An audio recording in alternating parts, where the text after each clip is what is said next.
show us the edge. The chip on the shoulders, the fight and the passion that comes from within. Trying to win on every level. Yeah.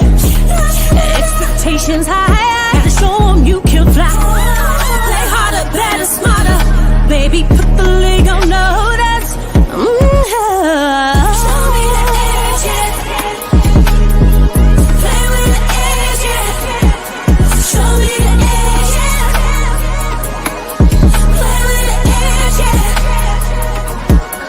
Show me the edge, yeah. Show me the edge, yeah, yeah. Whoa, done seen the walk of shame enough. Wanna see the walk of winning, time to come up and bring out the outlook. Don't every play, every possession. How bad you want it, love, do you want it all? This ain't a blood of love, built for something greater. Attacking all obstacles, coming for the ring, my precious. You got the juice, the will, the heart, the fire. Show 'em the proof, show 'em that it shall be done. Show me the edge, yeah, yeah, yeah. Play with the edge, yeah. Show me the edge, yeah.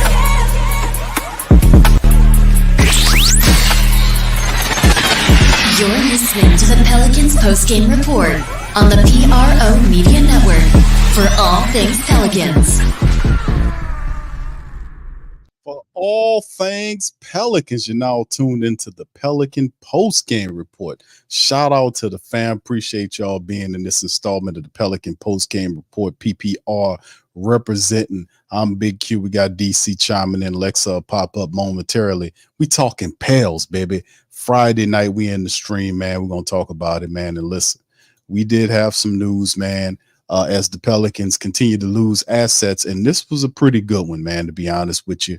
As Trajan Langdon, man, continues he took the Pistons job. And this is pretty much what some people do. They work with people who they believe will be good assets in their new position. And Trajan Langdon has taken a couple of people from the Pelicans. So Coach Freddie V is getting a bump. He's getting a bump. He's going to be the lead assistant when Monty Williams, another former Pelican coach. So you got a former Pelican VP, general manager, actually, who's now the VP. You got a former Pelican coach who wasn't a bad coach. And then you got Coach Freddie V joining him as a top assistant. And it's interesting, man. DC, shout out to you, man. Appreciate you being in alive, bro. Freddie V. They call him the shooting guru, fam. He's gone, man. He's headed to Detroit, 14 man. years. 14 years. Yeah, man. That's crazy, man. Congratulations to Freddie, though, man. 'Cause, I mean, man got a chance to go be assistant head coach. I think under Monty Williams. Like, who would pass that up to still be shooting coach for the Pelicans, man? I mean, come on. He's not Pete Carmichael. So, you know what I'm saying? Shout out to him. Very, very sad to see him leave. I would think this severely changes our draft strategy. Mr. Bryce Brown was saying that we can have an advantage at drafting guys that can do everything else but aren't able to shoot because of Mr. Fred Vinson. We have him in house who's able to get those guys shots together. I mean, you saw what he did with Herb Jones. Everybody's seen what he did with Lonzo Ball. Zion, that mid-range coming together. I don't know how much Fred got to do with that. He actually looks pretty solid shooting the free throw, even though I know percentages don't always show it with him at this point right now. We saw Brandon Ingram come here and improve as a three-point shooter from the Lakers. A lot of people forget that he was with Fred Vinson and Lonzo Ball. Those guys were working in the Fred Vinson camp together daily, 2 days they was doing. Man, it was going in the morning and in the night. And many others, I'm sure, Fred Vinson has impacted and helped the shot doctor, a lot of people call him here. So shout out to him, man. Done a lot of great things for us.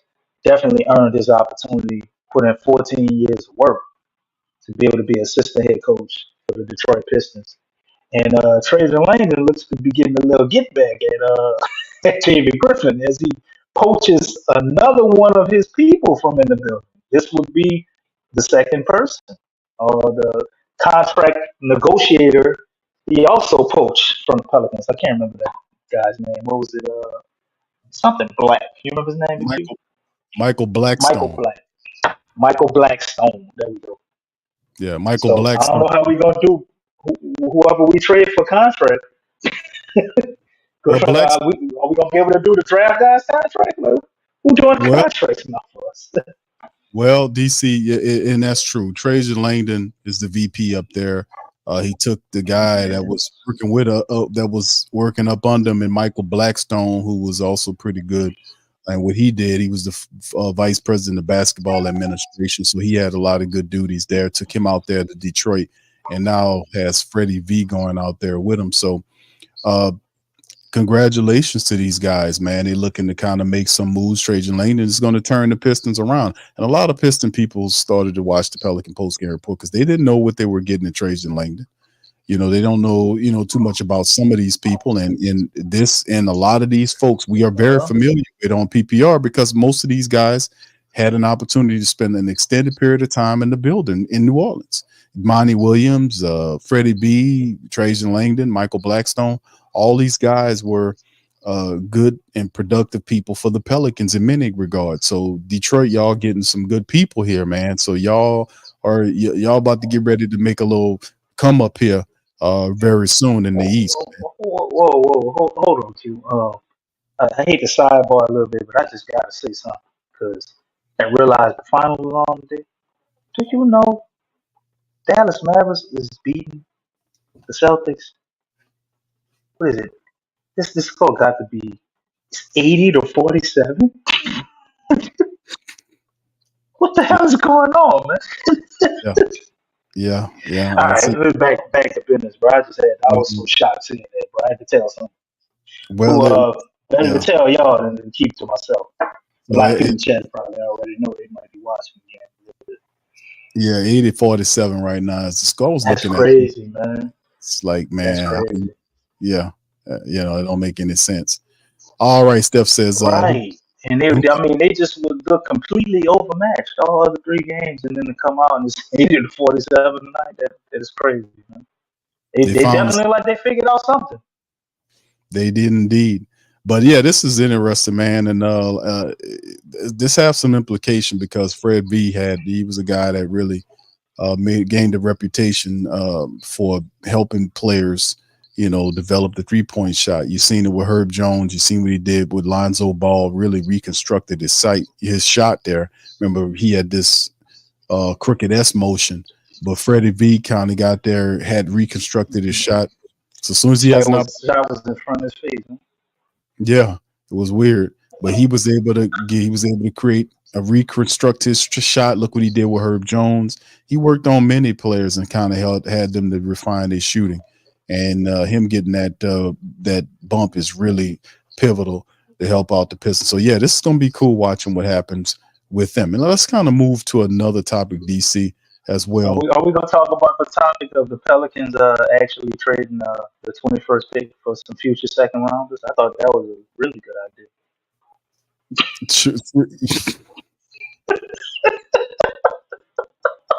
No, I wasn't going to bring that up. Compliments of what our man is, Christian Clark, I think, actually dropped that news today, man. So kind of look at Christian Clark as maybe a guy that David Griffin would drop some info on if he did plan on doing that. What do you think? Listen, bro, I don't think that's a good idea. Because of Devontae Graham, we traded, was it like 3 or 4 second round picks to get rid of Devontae Graham? Did we forget that? We have no second round picks till 2030. Yeah, you got a crap load of first round draft picks though. That's a whole nother thing altogether. But like I said, what are we gonna do with the second round picks? You ain't gonna play them. So I mean, we got a couple of. I mean, we play Jose, we play Herb. Najee got some minutes. I'm pretty sure second round guys can get minutes because a dude like Jordan Hawkins, who was drafted pretty high up there, he didn't play at all. So So them Definitely guys, got to play the second round guys, bro. well, you helping my argument out because if the first round guys don't have a shot, what the hell make you think the second round guys got it? They're gonna be buried. They're gonna be up under I the mean, well, bench. you get more bites at the apple. You believe in that ideology as far as the draft? More bites at the apple. That More sounds bites at the apple, Big Q. like something David Griffin came up with. To be honest with you, Exactly. it's horrible, man.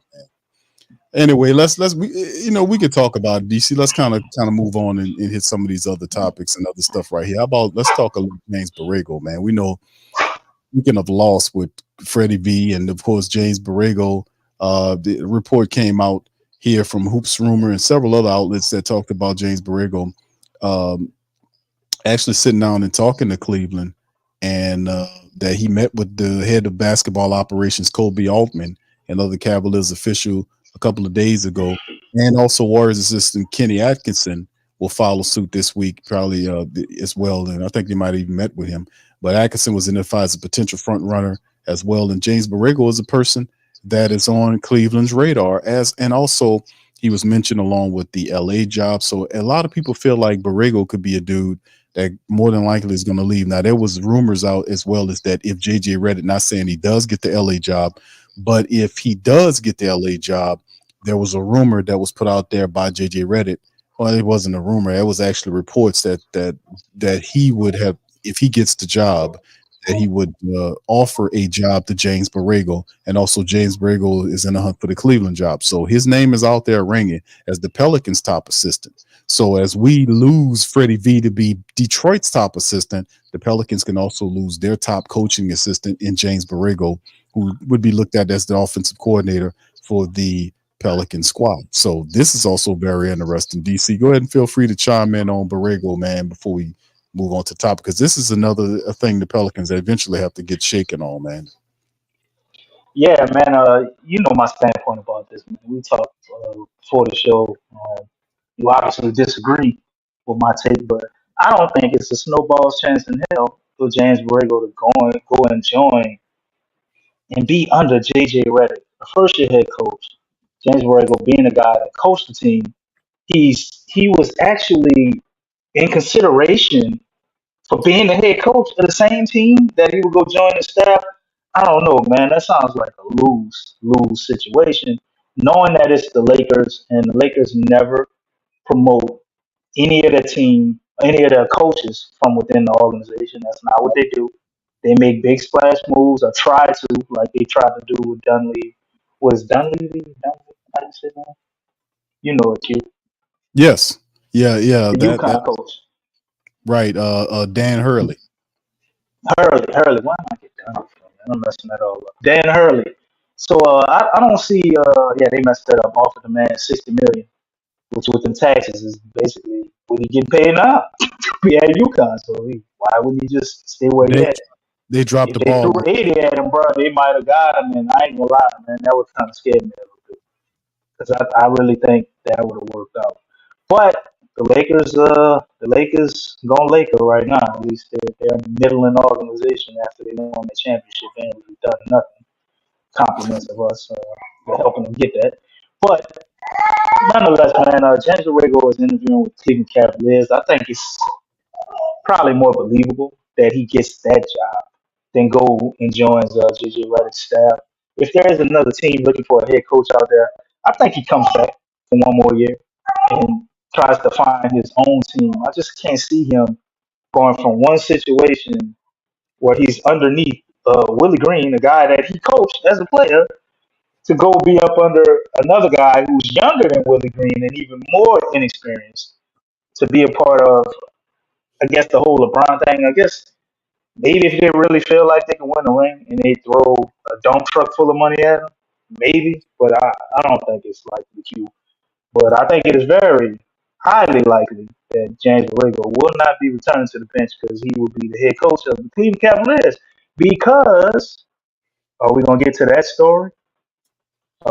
Should I Go ahead and should talk I about hold it? Q? Okay. it. No, talk about it. Because the Cleveland has come out. First, they said they're not trading Darius Garland. They want to keep the core of Darius Garland, Donovan Mitchell, Evan Mobley, and Jared Allen together. Right. I think this is especially interesting after none other than Mr. James Borrego was interviewed over there by the Cleveland Cavaliers. Did he have a little bit of information on Brandon Ingram that he delivered to the Cavaliers and have a particular vision for those four guys if he were to become the head coach on how he would make it work? I know it's very, very strange. It's a coincidence, I tell you, right, Big Q? Quite a coincidence. Let me ask this, and this is for the flock as well as the fam here in DC and Lex. By the way, Lex, welcome on in. This will be interesting because how, just from a Cleveland Cavalier perspective, who's better in the mindset? Is JB Bickerstaff better than Borrego? I mean, wouldn't they want somebody with a name? You know, what do you guys think about that? It's Cleveland. Like joke, make my joke in Noah voice. You can't say that no more. DC Cleveland got a ring, got a championship ring now, so they're not a bottom. LeBron got a ring, Q.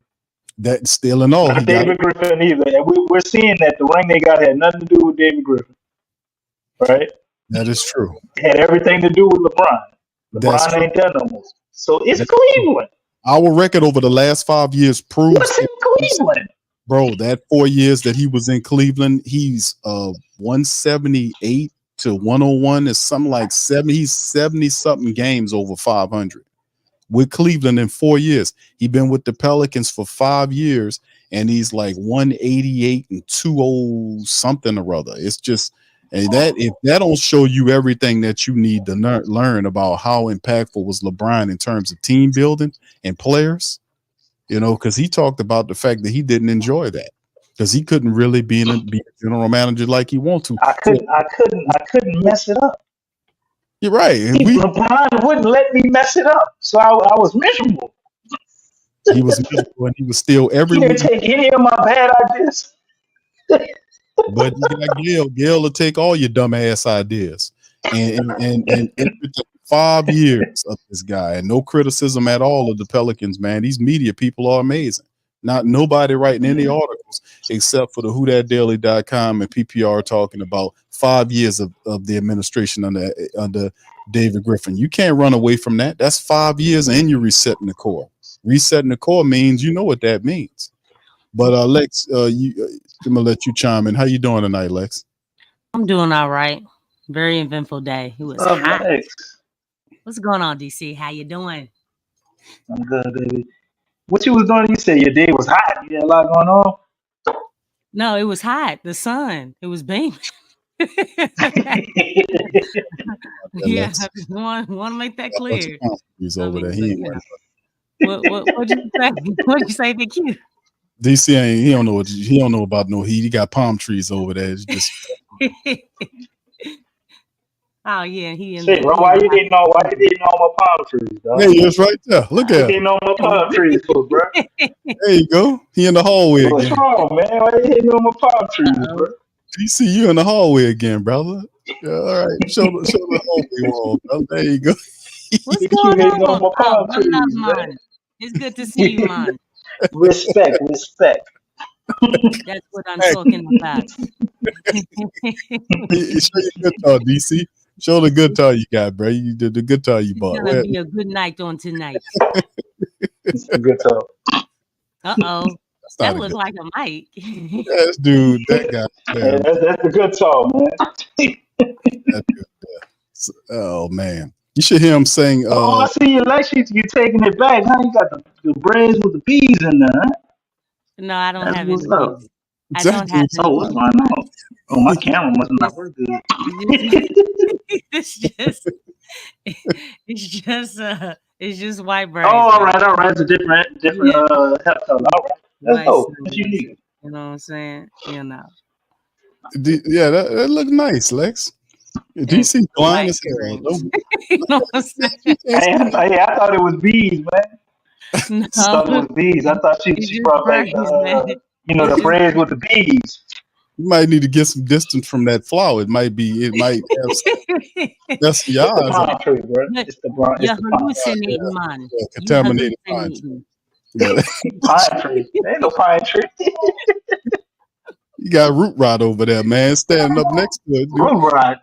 Yeah, you got that tree got fungus, tree fungus. That's what's going on over there, brother. Oh, You got tree fungus over there, brother. nah, he's smoking Where in your there. trees at? Smoking And see, it. nah, you killed all your trees and That's turned what them he into doing. books, huh? He cute. No, he's smoking. That's what it is. He's smoking. Big Q killed all his trees and turned them into books. That's right, Bad for brother. the environment, Big Q. Stop smoking it, man. You gotta be in tune with nature, man, over here, man. It's your tree in your house, bro. What's going on, Mother Tasha? I see you, girl. Oh, what's up, Tasha? Get your hand out your face, baby. It's all right. Hey, help DC out, Tasha. Help out. I'm gonna try to get him to read a few things tonight. But Lex, let's talk about a few things. I know you're just jumping in. Feel free to share your thoughts on Freddie V, and of course, we're talking about Borrego. We just went over the Borrego thing. Michael Blackstone is also going up there with the Pelicans. So, what are your thoughts on some of the moves that former Pelican personnel are making? Well, the Pelicans aren't making any type of moves. That's what I mean. Damn. No move has been made. It's just been subtraction. There hasn't been any type of addition. It's basically just straight up subtraction. And I kind of feel like it's more so all the right people that are right for the organization, they're leaving, and all the wrong people from the organization are still here. Damn. So, like, everything that's going on with the Pelicans is not going for the Pelicans. It's going Lex. against. Mike D'Antoni's still here. Okay. Is he? Okay, man. I haven't heard anything. We still got Mike D'Antoni, Lex. You're gonna Right. make me start speaking another language. Okay. Ferme la bouche, ici. Ferme la bouche. Ferme la bouche. Okay. No. Okay. All right. Look. That dude is just on the payroll, just getting paid. See, hey, you know what? Hey, you know how we've been talking about the finances, though? Okay, they need to take him off the payroll. Stop being, look, because y'all being expensive in the wrong direction. Y'all being expensive with consultants that ain't doing nothing for you. Right. Instead of putting that money towards, assistant coaches or consultants that are actually helping the team. That's what the problem is. You're spending the money the wrong way, because I don't even understand why he's still working for the organization. I really don't. That's awful. You just throwing money away. I mean, that would open up some cap space, wouldn't it? I'm just saying. That's got to be a few million. But see, that's the thing, though. With us, it gets to a point like we know we have some talented people here, but it's a smothering effect. We knew that was with Trajan Langdon. I joked about that constantly. I knew what time it was because I know David Griffin's type.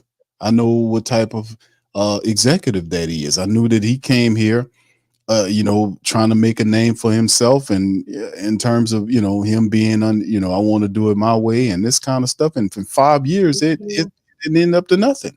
That man made a name for himself. That's why I think he Johnny Cash, man. He want to do it his way. You hear me? Who, DC? You mean Frank Sinatra? I thought it was Johnny Cash. Okay, go ahead, Lex. Nah, I was just saying, Griff made a name for himself when he drafted Anthony Bennett. That's when he made a name for himself. And that should have been a telltale sign, a red flag for the Pelicans not to get him.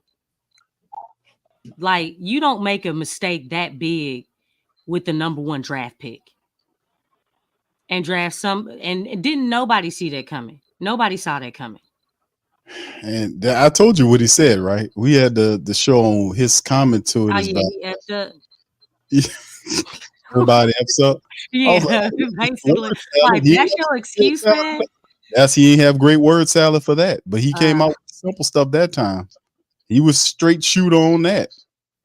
But that's what I'm saying is like, okay, how do we fix this? You know, how do we get beyond it? Well, I mean, it's simple. People have to get better. Like Willie Green has to be better at what he does. He has to be faster, more proactive in his approach. He has, you know, if Borrego leaves, they're gonna have to find somebody that's gonna come in there and not only just be a person that sit there, but he would have to kind of pick somebody that he would actually gain game from.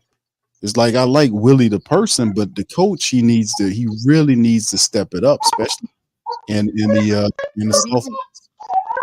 even if you do, is Willie going to use their knowledge? Actually use That's a good the question. knowledge that, I mean, I think that's the thing. It's like it's one thing to have the resources right next to you, but it's another thing to use those resources. It's just like, look, like you can find anything and everything on the internet. But if you don't go to the internet and do your research, do your homework, you know what I'm saying? Learn the stuff that you're whatever your passion is, it doesn't matter if you have the internet or not because you're not utilizing it. And it's the same thing here. He had Borrego right next to him, and it's like Borrego, his offense didn't even exist a lot of times. Like we saw like spurts of it, a little bit of salt, a little bit of pepper. You know what I'm saying? It was, but it was never consistent at any point.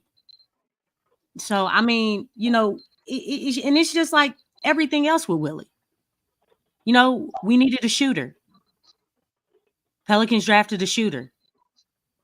Yeah, He he didn't did. use the shooter down the stretch. What good is it to have the weapons, the resources, if you're not going to use them? And then you don't know your personnel well enough to use it. Then the It's excuse is you have to be aware of those things in order to grow. Lex, You have to use it. Lex, you say, Let's just give.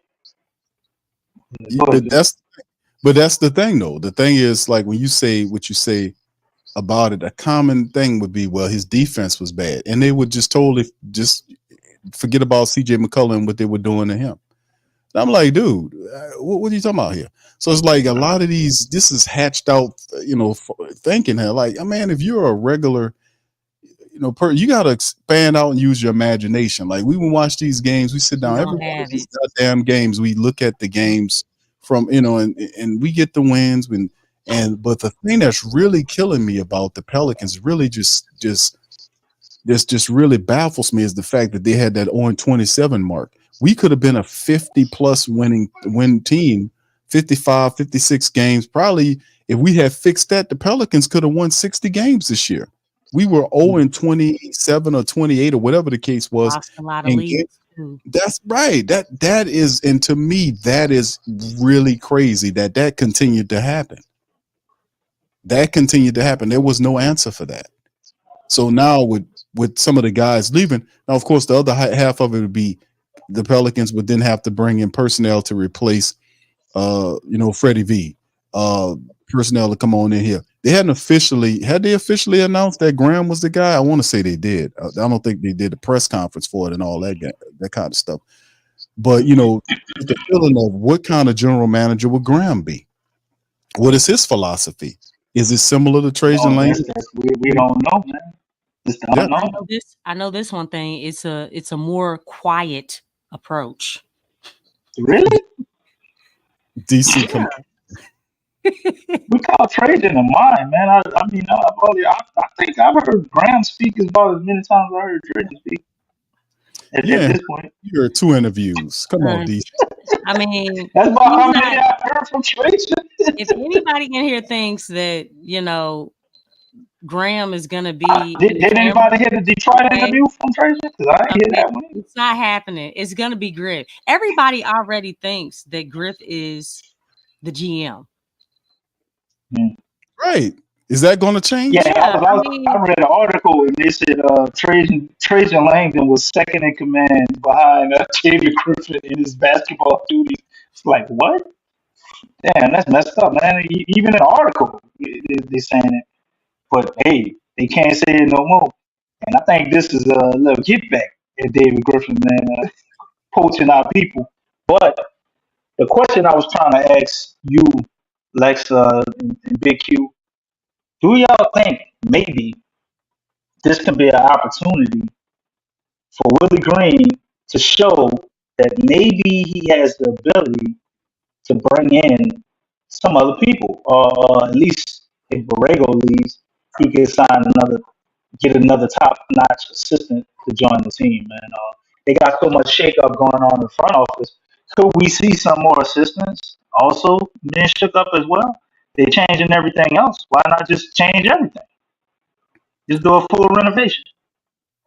I don't see no full renovation going on at the assistant coach level. I really don't see that, man. Wait a minute, Big Q. So you talking about trade packages for Willie Green and Griff? No, Lex, I'm talking about ways that Willie Green can show that he's actually competent and worth being here, and maybe show other aspects of him being a coach, like putting the right personnel around him for the things that he's not good at. DC man. Damn, that's the game up already. Okay. Got to talk to him with his own language to get him Wake up, Lex. understand. The fire should not be blazing. So you don't think that he would have figured something out 3 years in? You know what I'm saying? Like, what are we talking about, man? What are we talking about? I mean, sometimes, the people that it takes them a little while before things go boom in their brain. It might be kaput for a little while, but some take 3 years, some maybe not so long. You just don't know when the fire starts to blaze. Je ne comprends pas, Dingla. No. Okay. I don't think you dare to go there with you, Lex. Okay, look, this dude has had plenty of times and moments to get better. Okay, it hasn't changed. Only natural, all natural. You know how in the beginning of the season y'all were saying, I think Willie's improved a little bit, and I was the only one who was saying no. He did improve a little bit. Come on, Lex. And then he went back. Yeah, some improvements. Everything about him wasn't horrible, Lex. He went back. He did have we saw him attempt to fight his stubbornness and actually make changes. He just didn't stick with them. The improvement that you guys are talking about is he found something that worked. And then he was like, you know what? I'm going to be hard-headed, and I'm going to go back to what wasn't working because I am determined to make that work. He did that. Okay? Yes. So the thing is that improvement. But let me say it like this. If you go up two steps, okay? Go up one step, and then go up another step, and then you go back down one step and then another step. Is that improvement? It depends on when I asked you if it was improvement. Did I ask about it being improvement when he first went up 2 steps before he stepped back down? Did y'all understand? It's all about when the question was asked. Did y'all understand? He improved when he went up 2 steps. And then you go the first up time. another step, okay? And then you go down 2 steps. Is that improvement? Come on, y'all. I'm gonna need y'all to use those math skills. Hey, Lex, when did he come down the other 2 steps? Because sometimes you go up the stairs and you got to come back down the stairs, and then you go back up the stairs. The 0-27. He might have went down 2 steps and went up 3 steps the next time. That's a 1-step improvement. That's what Lexxah describing the 0-27. That's what she's referencing. Oh Lord. Come on, man. I mean, is that improvement? Is it improvement when you're going to the you're going to the play-in? Is that improvement? His latest regular season. listen, y'all can throw regular season out the window. How many games did they lose in their last few home games?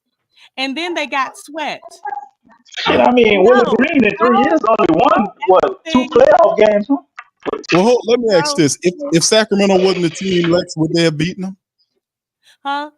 If Sacramento wasn't the team, if Sacramento wasn't, because it was actually we couldn't beat the Lakers. We lost to them in the season finale. We had an opportunity in the plan, the first game of the plan. We lost that one, and then we cycle around to Sacramento and we beat Sacramento because we are in Sacramento's head. We just we got their number. I mean, But if it of wasn't course you had Sacramento, their would number. we? Yeah. You know what? Probably. Because they went back to practicing in the practice facility. That was so dumb. And they didn't do it. They didn't do it at all for. But that's textbook Willie, and to your point. That's to your point. Exactly.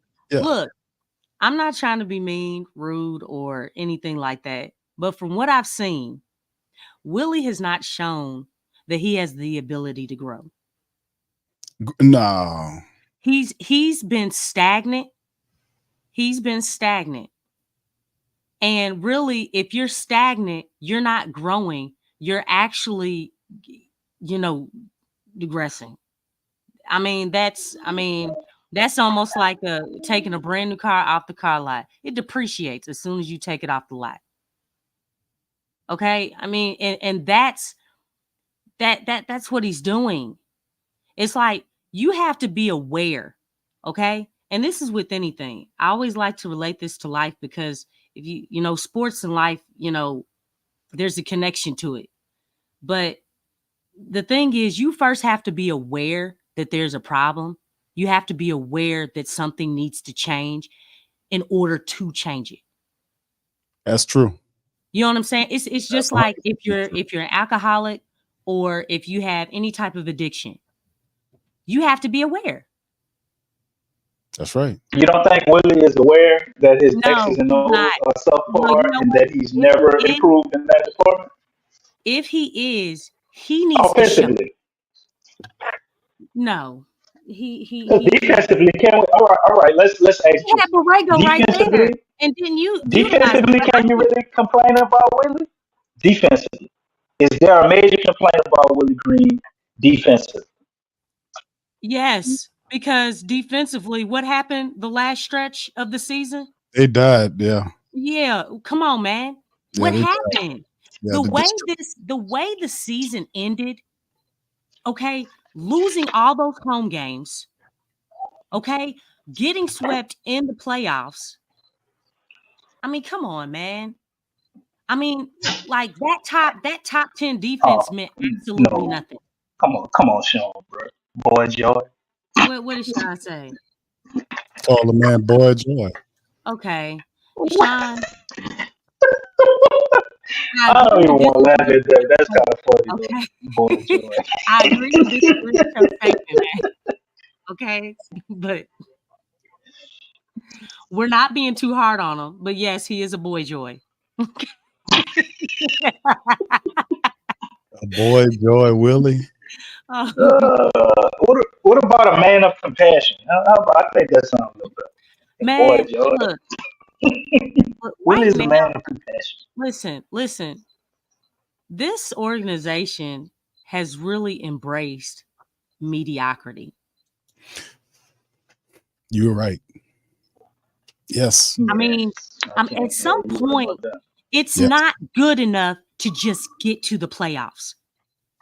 Think about this. It's not good enough. Right. Stop trying to, Willie won more games each year he's been the coach. Nobody cares about regular season. How you make your name, how you get your respect, how you build a legacy, get your credentials is what you do in the playoffs. I don't care what nobody says. That's why, with all the trades that we've been talking about, Pelicans need to go out and go for that highest level, as high as you can. As high as you can. Because I'm not trying to see someone who performs very well in regular season and they don't perform well in the playoffs. I'm not trying to see that. We've already seen that. Yep. I want to see a player added to this team that has performed well in the playoffs, because you know what? If they're performing well in the playoffs, guess what they're going to perform well at in regular season? They're going to perform well. This is true. So Yes. you go playoffs.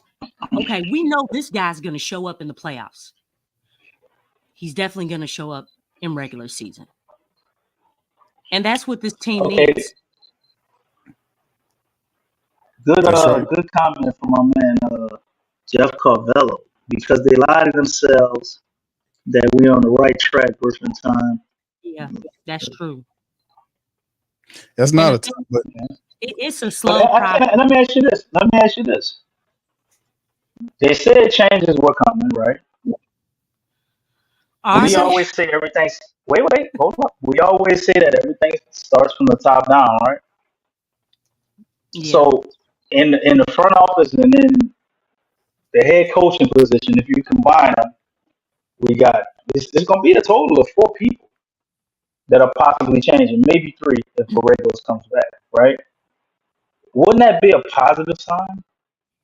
That maybe that would shake up some things with the players as well, because if they're changing things in the front office, and I mean, isn't there a chance that maybe we could have kept one of these guys if we really wanted to? Did we even really try? Are we embracing the change? And would that create some type of change with the players, as far as the team, us trading BI, or maybe trading somebody else we're not expecting, or whatever? Wouldn't that indicate a move in the right direction if they're able to, like you said, sound like you were saying, get the right people in place for the change? So can this be a positive? it can be. But also, I mean, this could be interpreted as change. We're seeing that, but I mean, but vision. Where's the vision? Because if you, I don't see the vision in unless you see another coach out there that you can bring in. Because if Borrego obviously look like he's looking for another job, a potential coaching job, what and would be everybody seems to be trying to get away from this place. Well, that's and the thing is how well, and we've kind of alluded to that. You touched on it, Lex. You talk about mediocrity. The Pelicans in 5 years under David Griffin only made the playoff twice. You know what I'm saying? And this is something when we talk about here, and the Pelicans wasn't a dumpster fire when David Griffin came here. And he did something where he tried to communicate with Anthony Davis about staying here, and he wanted to pair AD and Zion together, which would have been fire, by the way. But AD says nah. And Rich Paul, I'm sorry, Rich Paul and LeBron was in his ear and all this kind of stuff. He wanted to go, but they gave him a windfall, and pretty much and I ain't gonna try to steal any more stuff from him, but that kind of, remember that trade that they tried to put together with I ain't gonna even get into all that, but man, that would remember the Celtics? No, the Magic Johnson trade. You know what I'm saying? Remember the Magic Johnson trade? Yeah, it was the same trade with plus Kuzma. Right, but at the time, the Magic Johnson trade included Kuzma. It had Kuzma. That's what I'm saying. It was the same trade with Kuzma too. All he did was revive what Magic Johnson did. So what really did he do? See, when I start really when you go back, just start remembering this stuff like we do. They actually got one less player. Go back and start remembering this stuff, and then we get we bring these other guys here, we ship them out for pieces, and then those pieces didn't work out. Now we shipping these people out for more pieces. 5 years is enough time to see where the Pelicans are, and Lex does a wonderful job to talk about OKC and Minnesota. Look where they at. Look what OKC was in terms of progress, because we reset at the same time they basically did, and now the Pelicans are here. It's a consistent playoff team. We don't even have the right mentality to go at it in the playoffs. The defense failed. The road warrior disappeared. I know a lot of that was over relying on Zion Williamson to be there, but that should be the case if we got a good team, a good bunch of role players, and a good bench to delve into. You know, so like I said, man, it's a lot of stuff the Pelicans gonna have to do. because we talked about the Najee Marshall factor. You're losing Najee Marshall. That's one of your top bench guys right there. You know, your big, both 7-footers are not going to be here. Fred Vinson, who could have been a candidate to be the top assistant to place Borrego if Borrego bolts and goes to such and such. So you're going to have to find all these different people. Do you promote from within to fill these roles? Do you go out and find somebody else? And then, like I said, it all comes down to what happens in terms of Willie Green and Bryson. No disrespect to, you know, Bryson coming in here, but like I said, I'm not in, unless he's going to be more vocal and vivid, more vocal and present in terms of being able to say, "Hey, I'm your general manager. You direct all questions to me." I've listened to Bryce. His character don't strike me as that guy that's going to say, "Hold on, Mr. Griffin, I got this. You can go ahead on chill, go play some golf. I'll send you the report when I get done. Let me go ahead on and cook this food." He's not. It don't seem like that to me. But it's still early on. But I'm gonna let you. We need to see get some more intel from Mr. Bryce Graham. No more interviews out there. Look at his talking points, and that's the only thing I think you can do, man. At this point, we got to sit back and see how they go at things. We don't know what he wants to do, how he wants to do it. We don't know how much freedom he has to do it. If David Griffin gonna be pulling all the strings, but we do know if David Griffin is pulling all the strings, then we ain't for a world of trouble.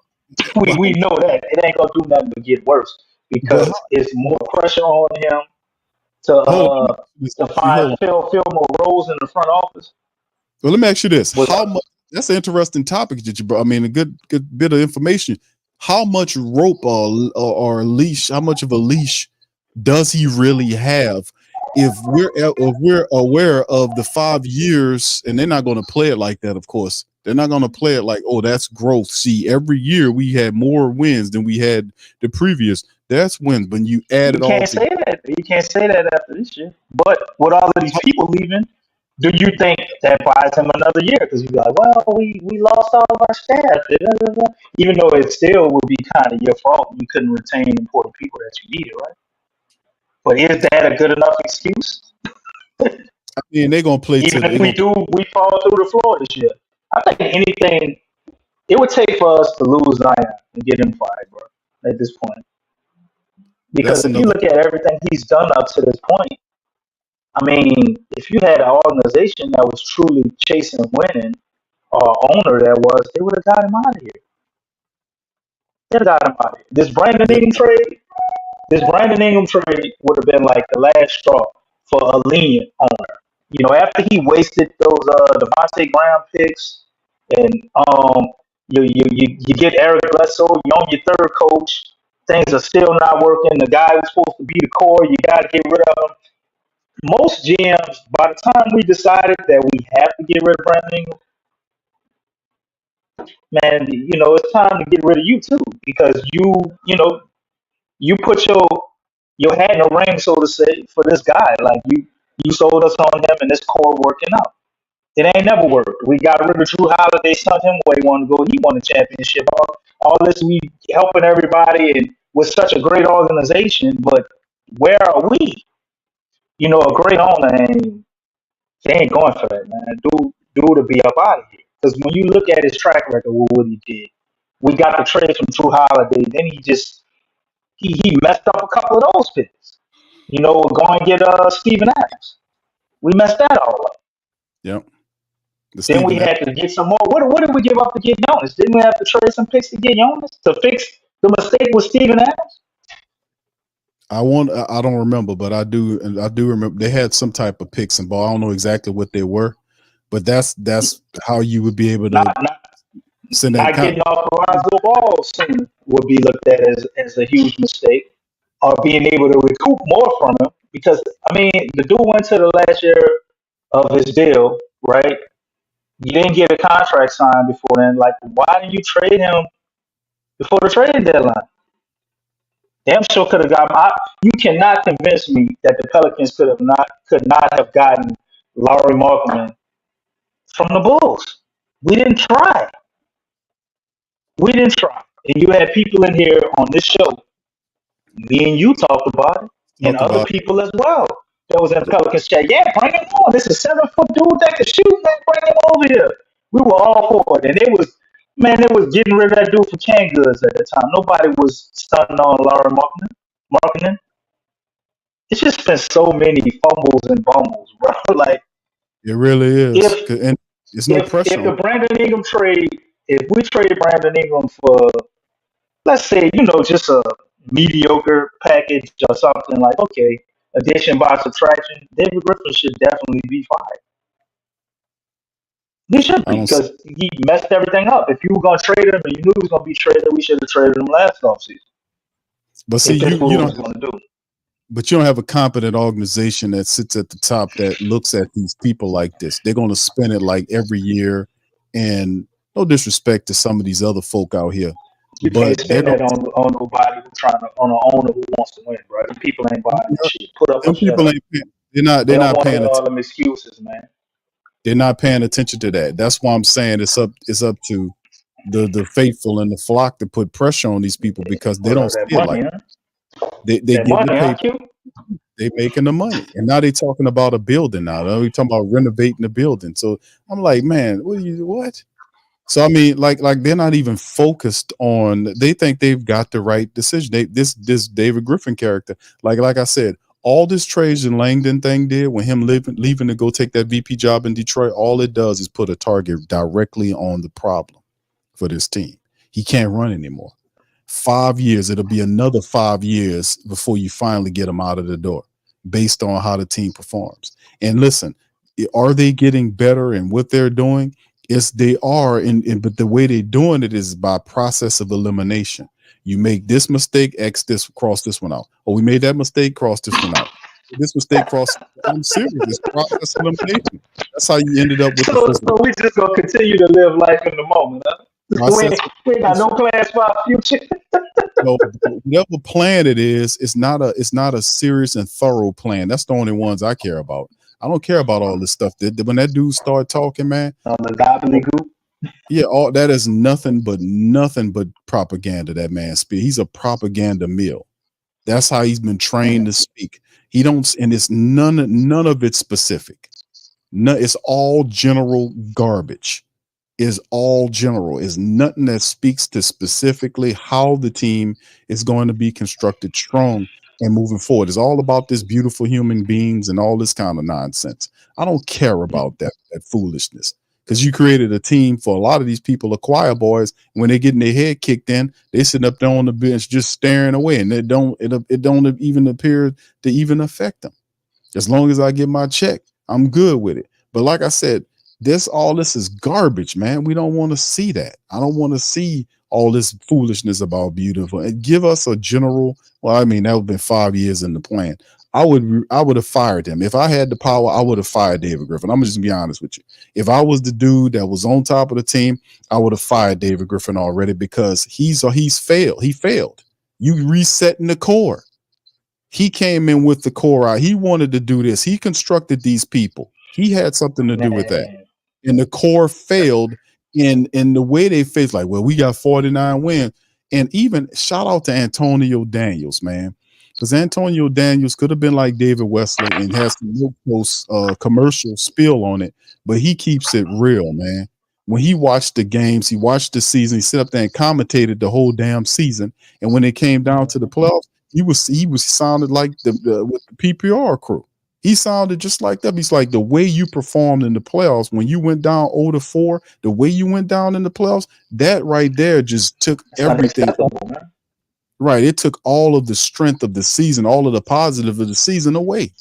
But the propaganda mill that is the octopus will say, no, we got 49 wins. That's the second most we've had, and there's such and such, because the Pelicans, listen, no disrespect to our But flock. major changes are coming, Q. We Pelicans haven't been that good over the years. Like, I got upset with Stephen A. Smith talking that shit, but Stephen A. Smith, balding ass, is right. He's right about the Pelicans have been mediocre for years. We'll win, we'll get here, and then we'll drop off here, and there's no reason for us to be that bad. Like, we held on to Dale Demps for years. For years, we had a chance to get Joe Dumars. That's how the VP job was created. They didn't have a VP job. Created the VP job for Joe Dumars to lure him here. And and when it came down to him to pay the cost to get Joe Dumars, who has a resume as a Hall of Famer, who won on the court, and he's also won as an administrator, as an executive.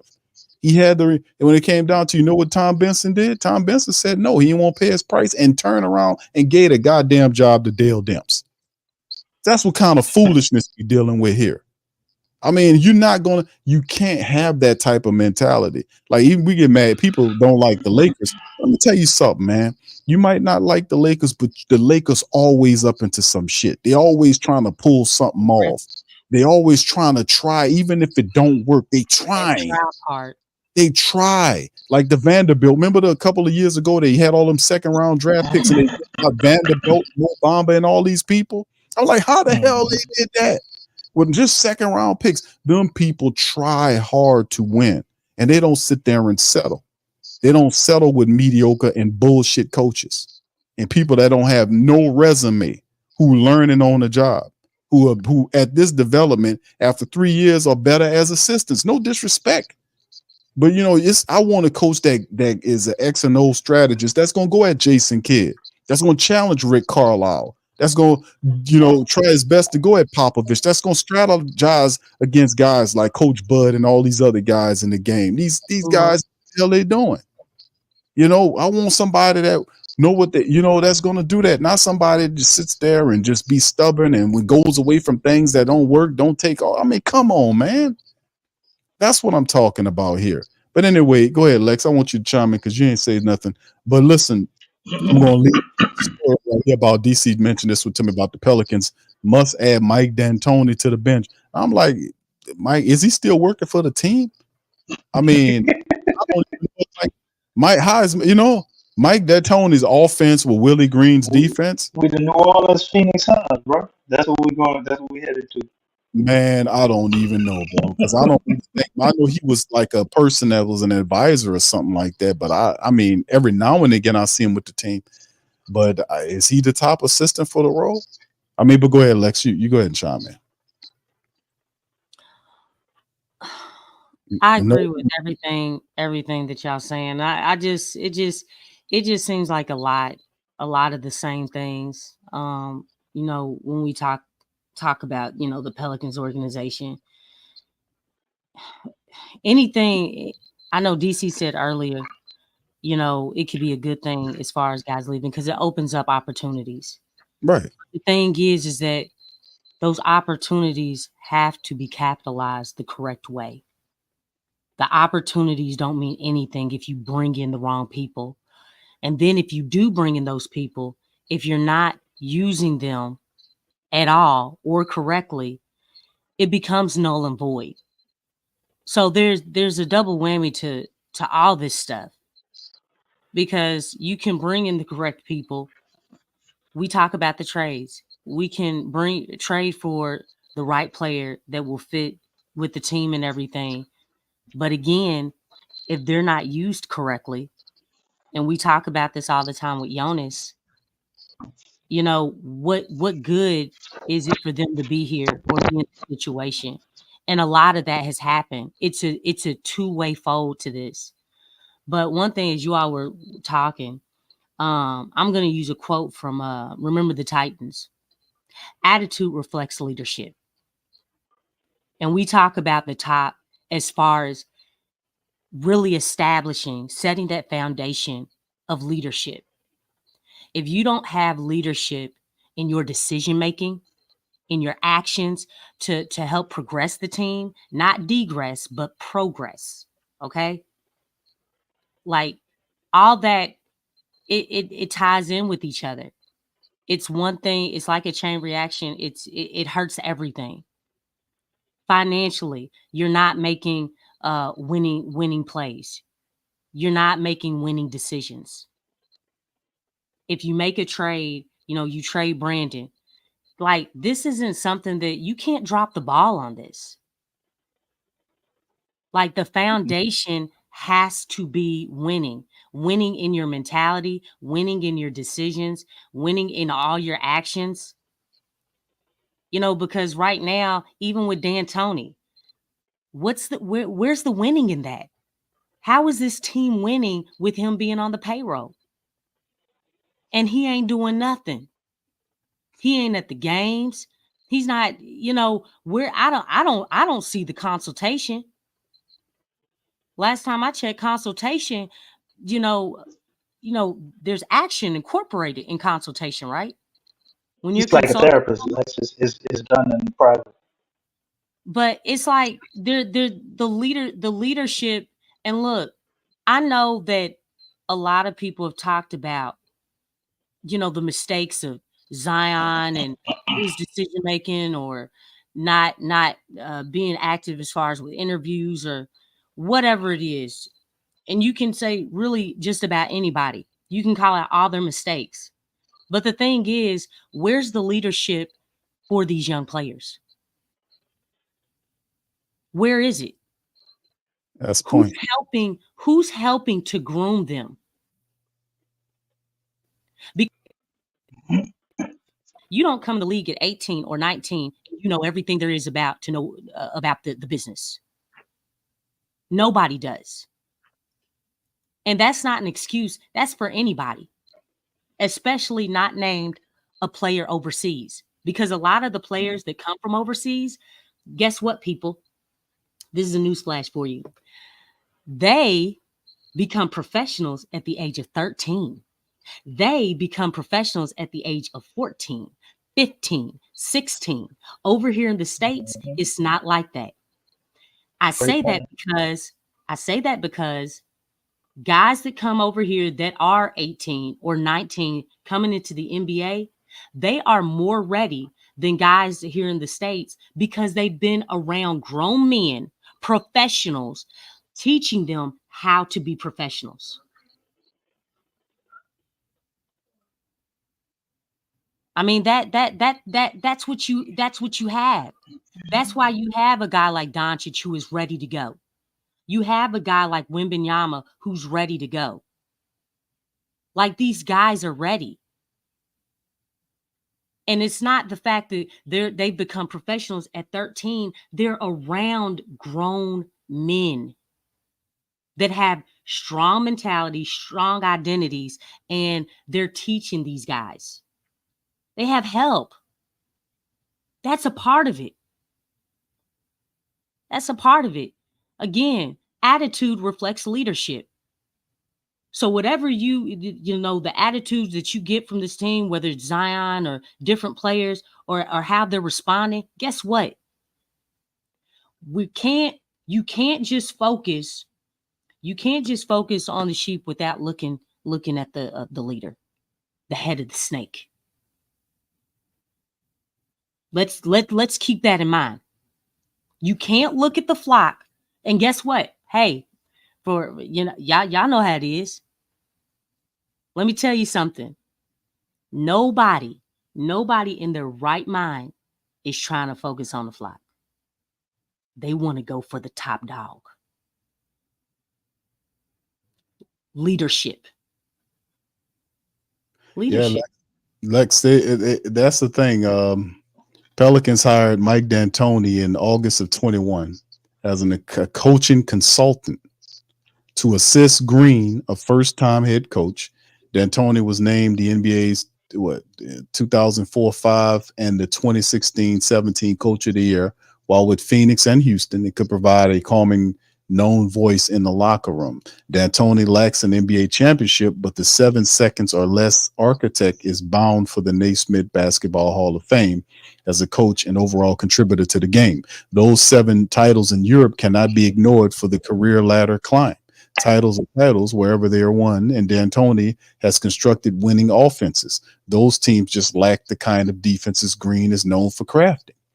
Taking a bigger role with the Pelicans would bring some added pressure and stress for the 73-year-old. However, personal observations during summer league action suggest that D'Antoni is fine taking a backseat during live game action. Green is young enough to do the required yelling, while the elder statesman can just gets in and enjoy leading detailed practices. Another good point about this is that when the Pelicans hired Stan Van Gundy, I wonder why they didn't look at a guy like Mike D'Antoni. Even I wouldn't have been really excited about that, but still at the same time, that's a better pick. That would have been a better choice than Van Gundy. Than that. Stan ain't done nothing. Another of Griffin's flubs. But this is something interesting. I would be for that. For Mike D'Antoni's offense, Willie Green's defensive acumen. It makes sense. The article makes sense about having a guy like him added to Willie Green's staff in a larger role. I mean, he's a head coach before multiple times, and he would definitely serve in that capacity. And you could use a guy in that offensive capacity. So, and you know, one thing I love about it, Q? Yes. The fact that Willie Green would be forced to listen to him because Mike D'Antoni is tied in with David Griffin. So if he says he wants the offense to do this, do that, blah, blah, blah, it's going to go exactly like that. He basically be a secondary coach. He'd be somebody to basically put a steering wheel in Willie Green back and guide him in the right direction and make sure he makes the correct place, because offensively, that's his biggest flaw. You know, situational basketball, Willie Green is not good at. But if you just let him handle the defense, and then Tony can kind of whisper in his ear on the offense, because it's not quite like football. I mean, basketball is so fluid. You know, you got to handle the offensive concepts and defensive concepts as the head coach. It ain't like you can just turn it over. But I think Mike D'Antoni can be there to make sure he does the simple things right. You put Jordan Hawkins in at these minutes. You know, call the time out here. Run this play, Willie. Been setting him up all game for that. And I think Willie would have to listen.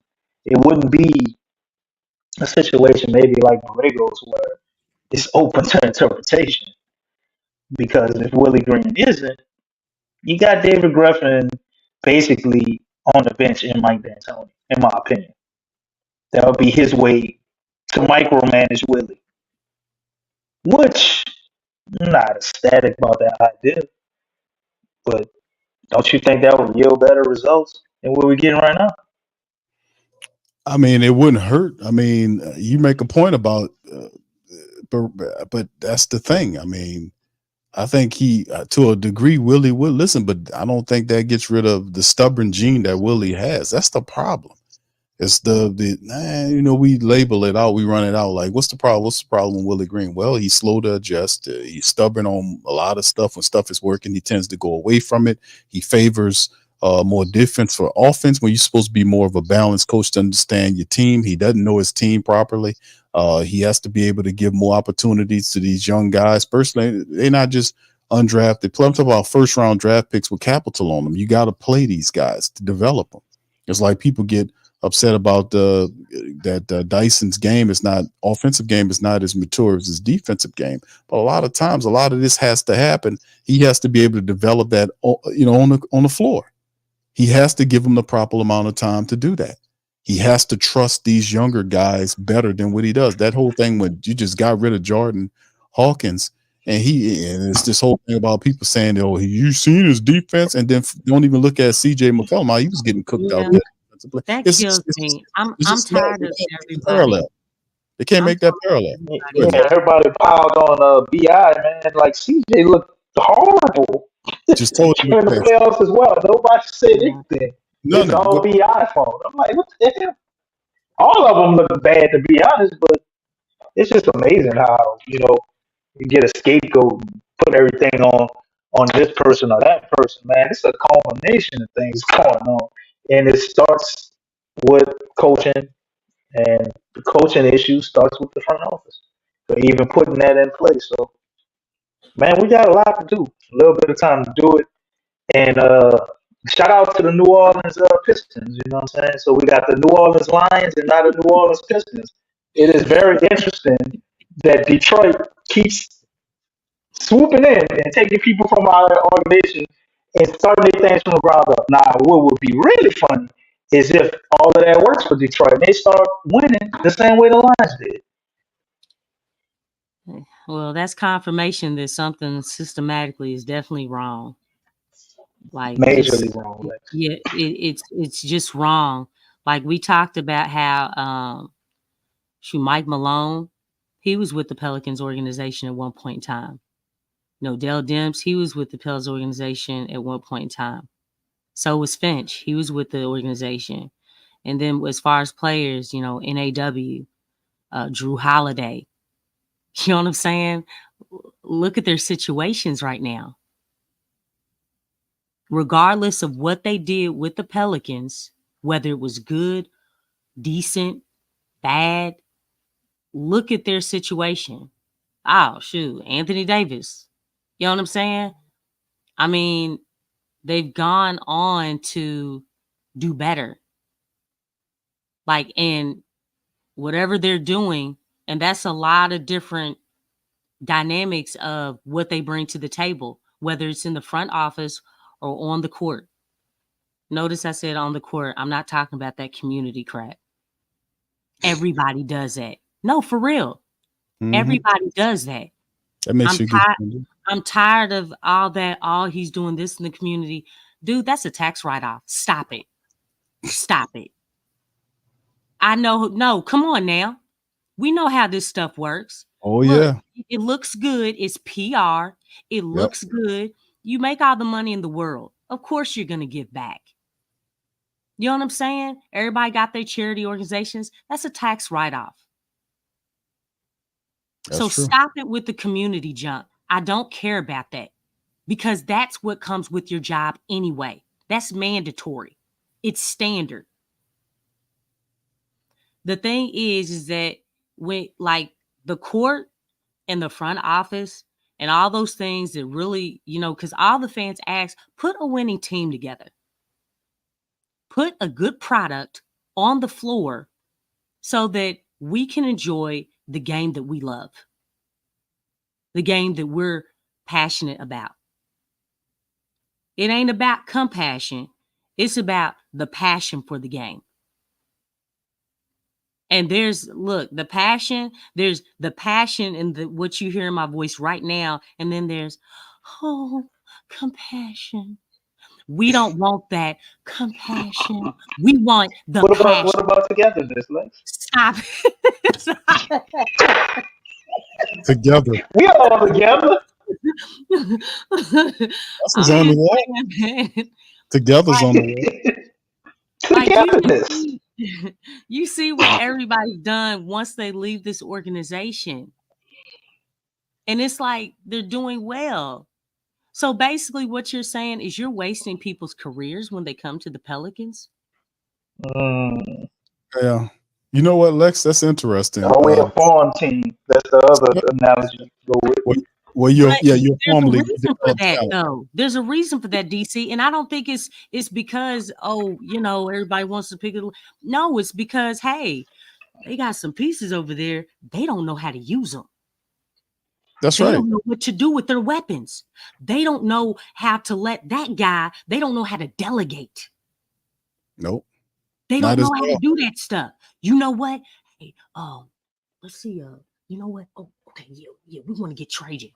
Yeah, we gonna delegate, man. We gonna give you the power to do what you do, and we're not gonna microscope or hover over you or anything like that. We're not gonna do that. We are gonna let you do your job, and whatever you feel, because we believe in you. That's why we hired you. We hired you because we believed in you. But Lex, you know what? That's a lot of great points. Stephanie asked the question, do y'all think the organization is cursed? I don't think the organization is cursed. I don't think the organization. I don't think they're not cursed. They mismanaged. It's horrible basketball management decisions. And they mismanaged. I hate to say it, man. It's really a conundrum that we're in when you look at Miss Vinson and just the whole the Saints and the Pelicans are the same. Like they both have these issues. You know what I'm saying? And it starts up there. We got nobody putting the foot. Somebody said in the chat, I don't remember who you is, but shout out to you. But they said nobody has a foot on the neck of David Griffin. Nope. It's Miss Vincent's fault. And it's the same thing with the Saints. There's nobody with a foot on the neck of Mickey Loomis. And They are if you look around, hustling. They are straight hustling, Gail Benson. right? I just, some of it is hustling, but some of it is just it's complacency. Lex, I don't think it always. David Griffin, I think, is intentional, but Mickey Loomis just then became complacent and lazy because he's just had that position for so long. And you look around the league, right? No pressure. You look around the league, teams that are winning in the NBA or the NFL, man. What do they have? They have competent ownerships that have a certain standard and precedence that they set of what they're going to allow and what they're not going to allow. And success and winning is looked at as necessary. You have a certain timeline, a certain ability to be able to get things in order, but they kind of have an idea on how long it should take to get things in order.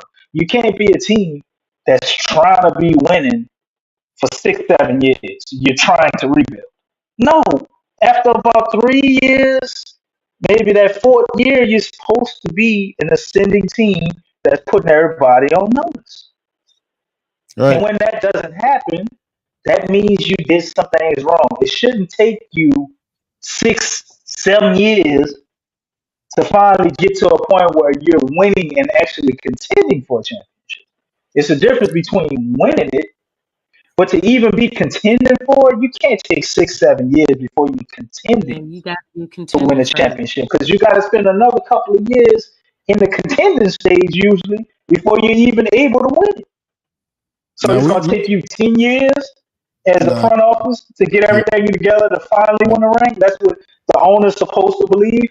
No, after you haven't been able to do it at a certain amount of time, it ain't going to happen. And I got to cut my losses and move on. So if you don't have this type of ownership or somebody who has the ability to have the power over those people that are in place, even if it's not the owners, because some of the owners, maybe it's not them. Maybe they have other people that strategize, they listen to, that they delegate to, like Lex was saying, because delegation actually makes you more powerful. When you have people that are control freaks and they want to control everything, there's no way you can possibly be great at everything. You have to find other people that are great at things you're not. And you have to delegate the power for them to be able to do what they need to do, man. So I just don't think we have any pressure on Griffin. Miss Vinson is a very sweet lady. I kind of wish they had somebody around. Maybe she had a son or somebody that could come in and help and just have more of that dog mentality injected into our ownership group to not allow, like you were saying, like people just come in and be taking advantage of her, just sitting up there collecting checks and doing the same shit year after year after year, man. And as long as the money is coming in, it's okay. But what's gonna happen though? If you keep doing that, at what point does the fan base, they don't believe in it anymore? They don't believe in the team, and then the money dries up, and then it's gonna take you several years to try to fix that, and it all blows up eventually anyway. I mean, that's 100% true. I mean, but the issue is, even with Gail Benson not knowing about football or basketball, the second guy in command is Dennis Lexxah, and he's supposed to know about basketball, and he don't know about basketball. So he hires David Griffin, and everything runs through David Griffin. He's not challenged. It's the same garbage philosophy that this is a loser. This is a loser situation. You're going to cap out at a certain height. You're going to cap out, and then they're going to just spread the BS. And they got people weak enough that'll go for it. But we ain't do such and such before. It's because you got a sorry ass leadership group here, man. You shouldn't be good with this man's been here for 5 years. He's been for 5 years. Don't you understand how farther along you're supposed to be? You're supposed to be a lot further along than 49 wins. It's, comparing us to our bullshit past. We had a lot of great players. This organization is supposed to be a lot further along than where it is. This man's been here for 5 years. And Langdon's gone, so there is nobody to stop him from getting these arrows. And the only people that's putting pressure on these people is not Gail or Dennis Lexxah or anybody. It's us. It's us putting pressure on them. This guy's been here for 5 years. It's a half a decade. He been here, and you got 49 wins and the blew out in the playoffs. And Nothing, man. Nothing. Nothing. Even at, like I said, Antonio 19 more wins than what we had probably before he got here. That's all he's done and the in difference one is, season. and with 4 years with Cleveland, he was 178 to 101. That was his record as a general manager in Cleveland with LeBron James. That was LeBron record, Q. That was LeBron's record. That's right. And it proves it. In 5 years with the Pelicans, he's 188 and 200 and something. I'm like, he's a sub 500 record in 5 years that he's been here. Where he came in, the Pelicans. No, he came in, kept Gentry. He's supposed to fire him. I told him when he came in, I was like, it's a dumbass decision.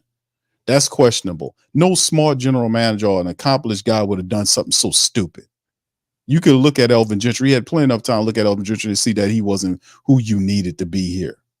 And then he fires him and grabs Van Gundy, who hadn't coached in years. That's another dumb move. That wasn't Trajan Langdon doing that. Come on. Trajan Langdon wouldn't have, all the coaches that Trajan Langdon would have looked for, he wouldn't have went and looked and found no damn Stan Van Gundy who was on NBA TV, who hadn't coached in years. He wouldn't have done that. And then by year 3, you go and get Willie, and the contracts of year 1 and 2 impacted how much you was going to pay your coach in year 3. So you got stuck with a rookie coach who's still learning on the job with a team you got demands to win right now to be a strong playoff team. So I'm saying, man, these are bad decisions, not to mention the smaller decisions like not getting the physical therapist, all this stupid ramp up nonsense, not putting pressure on the coach where he can be able to make sure he plays the first round draft pick shooters and guys, even the veterans like a Matt Ryan that we bring in here, playing these guys, challenging him to use his bench more. How I'm about to say something. How you restricting the team? Talk about restricting the team. You got injured players. What sense that make, fool? You're not supposed to restrict a damn thing if you got people that's hurt. You're supposed to open up your bench and use them people to the best of your ability, which he didn't do the entire year. He had shooters that he refused to use. He had length that he refused to use, and he overused and misused people. That's what a young coach that don't know what he's doing did. So, I mean, at the end of the day, it's just ridiculous, all within its face. If you look at a Phoenix went and fired Vogel, who has a championship ring, with LeBron in the bubble. And he made the playoffs. Got fired. He pushed the Pelicans out of there. The Lakers were better than the Pelicans. They pushed the Pelicans out of there, forced them out of there. And then they fired the Suns, fired Vogel, and then hired Budenholzer, whatever his damn Coach Bud. Hired paid him too. Paid him $10 million a year for 5 years, $50 million. Paid him. So like it's just amazing to me, man. There's so many other coaches I believe that would do a better job than what we got with this guy. And that's what happens. These are the decisions that impact the long-term success of your team. Because now everything is on Willie Green to improve as a coach. He got it, and we done broke Willie Green to a science. Willie Green ain't hard to figure out. We done dissected Willie Green. Let me ask this question though, because we done beat up on Willie Green, rightfully so in a lot of cases. But DC, do you think? It's just a simple question. Hold on, he should be beat up on. Like, I mean, we point out the truth. But do you think if Willie Green went to a different organization, maybe that was better set up for success, it would be a different outcome with him, or it would be the same thing? I still say he'd be stubborn.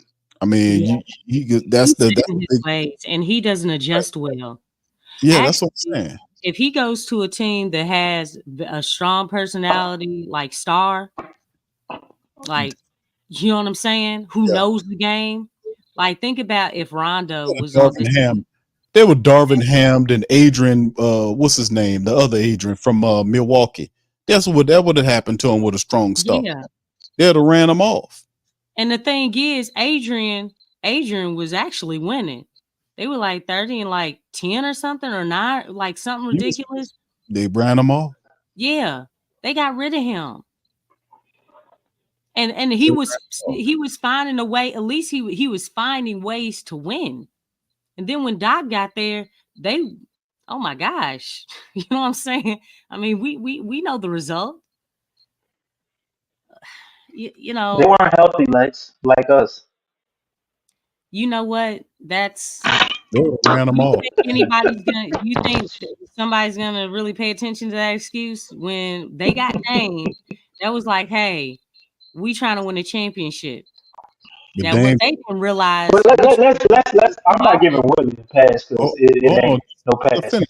Go ahead. But let's be real though. If your star player, because this is really the standpoint I see that I think needs to be improved majorly, and it ties into the physical therapist and the chef and all of that.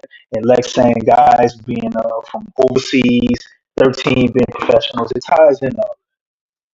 If your star player gets hurt on any team in the NBA, man, like you're not gonna be contending for a championship anymore. That's just facts. If anybody's best player goes down, you're not contending for a championship. Maybe you could stay in the thick of things and make it a little interesting, but you don't see that happen, right? Our best player on our team has been hurt every year. Whose fault Every is that? year. Whose fault is that? I well, think some of All it right. is obviously on the I'm player, gonna right?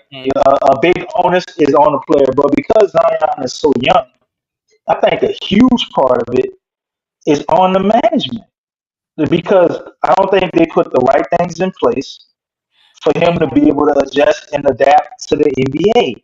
And they didn't force enough things on him that are necessary. It's like you go from college to where everybody's on you, making sure you're doing what you got to do, kind of thing, you know. And then he gets to the NBA, he just got free reign. And Zion, at that point in his life, wasn't ready for all of that freedom to be able to make all the choices that he had to make in order to ensure he's the best professional he needs to be. And you couple that along with giving him horrible vets.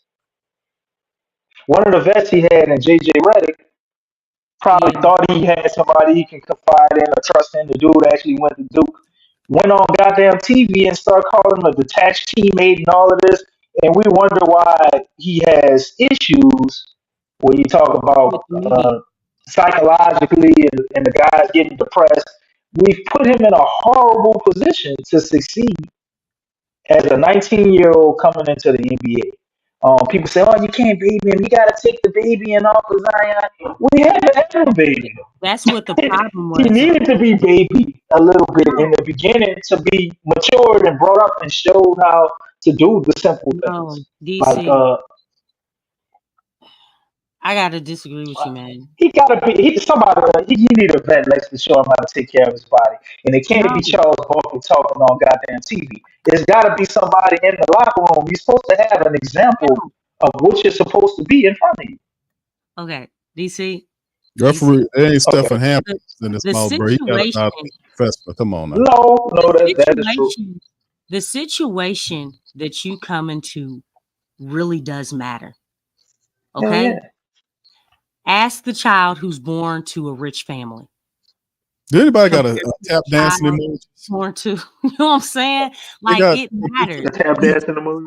Zion came y'all into put, a bad y'all put situation. tap dancing emojis in the chat, man. For DC was doing all that tap dancing. Go ahead, Lex. Wait, hold Okay, up, stop. no, Stop, hold up, Lex, hold up, nah. He can't say come that on, shit. DC. And then, no, I need to ask him, what am I tap dancing on? Because I'm saying you didn't put him in the right position to Got to succeed. be He still got to go out and But handle no, his damn listen. business. Zion. No, DC, real quick. We didn't even have a goddamn physical therapist, and the dude keeps getting hurt. Exactly. Look, How are you putting him in the right position to succeed? We don't have a chef. We know he had eating problems. Like you're doing nothing to help him you address know every what you need him 19-year-old address. When you young see man. that he has an immense talent that's better than most people in the league, man. Like y'all don't see the organization as being as just as much at fault for that. We're not helping that. They finally implemented the thing in the contract, which I think was good to make him stay under a certain weight. But you got a problem. You picked him number one. You invested everything in him. You're not gonna do your absolute possible Did they? best to make sure it works out. Can you? All right, we'll put it like this. Since you say I'm tap dancing, imagine Zion on the I didn't goddamn say that. Miami Heat. Good They job. probably would already run a championship already. Q. He did. I think you're a mariachi band, DC. You got you tap dancing and you got the Mariachi band. yeah. Look, I hey, think you full of shit. But go ahead, Lex. now, like the thing is that do you all understand that Zion understood pressure? He understood that. He was that I'm dude. serious. They Right. they For a played long they time. played Duke's game on national television, every single game, with the exceptions of one. Okay? The pressure was already on him. When he got to the Pelicans, they rescinded that pressure. They did that. They should have maintained that same pressure on him. You know why? When you add pressure to a diamond, diamonds need pressure. Bring out that clarity, baby. Okay? So the thing is, you have a generational talent and you're going to rescind the pressure? That makes absolutely no sense. Someone who is already ready to go and you rescinded it. Griff said this. He said, we don't Yeah, want to that was put stupid. too much pressure on Zion. Are you high? He's the number one freaking pick.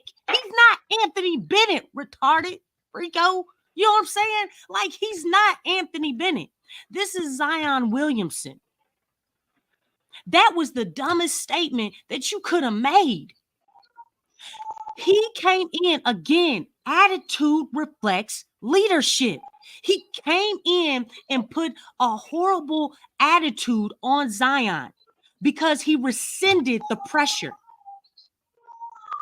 They babied him, and they didn't have to do that because he already came in with pressure. The last guy to come in with the hype of a LeBron James is Zion Williamson. Well, maybe I think I agree with everything you're saying, Lex, and that's exactly what I'm trying to say. Maybe I used the wrong word, and we should have babied him. I'm just That's saying. what I'm saying. I think the organization should have. I was just saying, like, look, they shouldn't have babied him. They shouldn't have did that. They should have put that pressure. Hey, man, Zion, we're building around you. We want you to be the guy. We want you to carry this team. Let's go. They should have got the physical therapist immediately. You go and get the things that he needs right away. You get a chef too. You get a chef. You get all of that. Day one. They should have did that for their number one pick generational talent. They were not prepared for a generational talent. And to put that blame on Zion is not fair.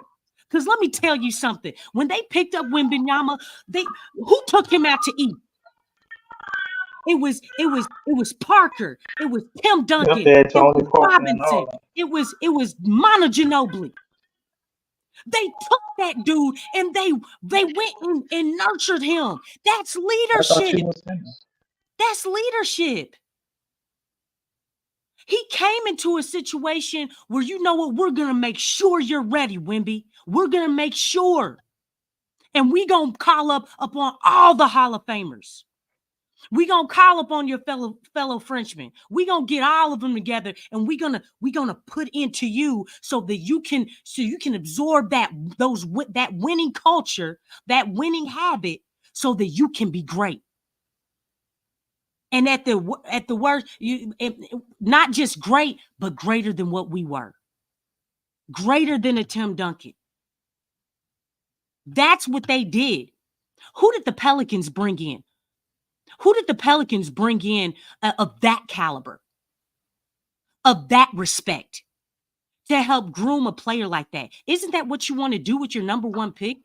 That's a generational talent. Everybody was saying it over and over and over and over and over and over again. It didn't get through your thick skull. That's what you do with your players.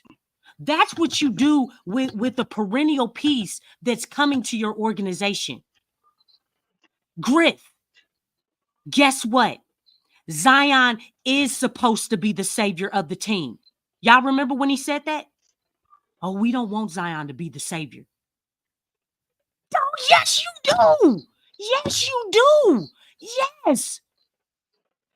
Best believe, man. Don't say to a Spurs fan that Wemby ain't the savior of the Spurs. Don't you dare say. Come on now.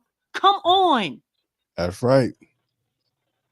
That's why you draft that guy at number 1. That number 1 pick is supposed to come into your organization and change things around. Why do you think the usually the losing teams or the lower tier teams get the number 1 pick? And you talking about he ain't the savior. Yes, that's why. Then you know what? Don't pick Zion at number 1. Don't pick him at number 1. Pick Xavier Tillman at number 1. Pick him. Pick that Jared dude who went to Texas. Not Texas, it was one of them Texas schools. Pick him. Pick him at number 1. But don't pick Zion.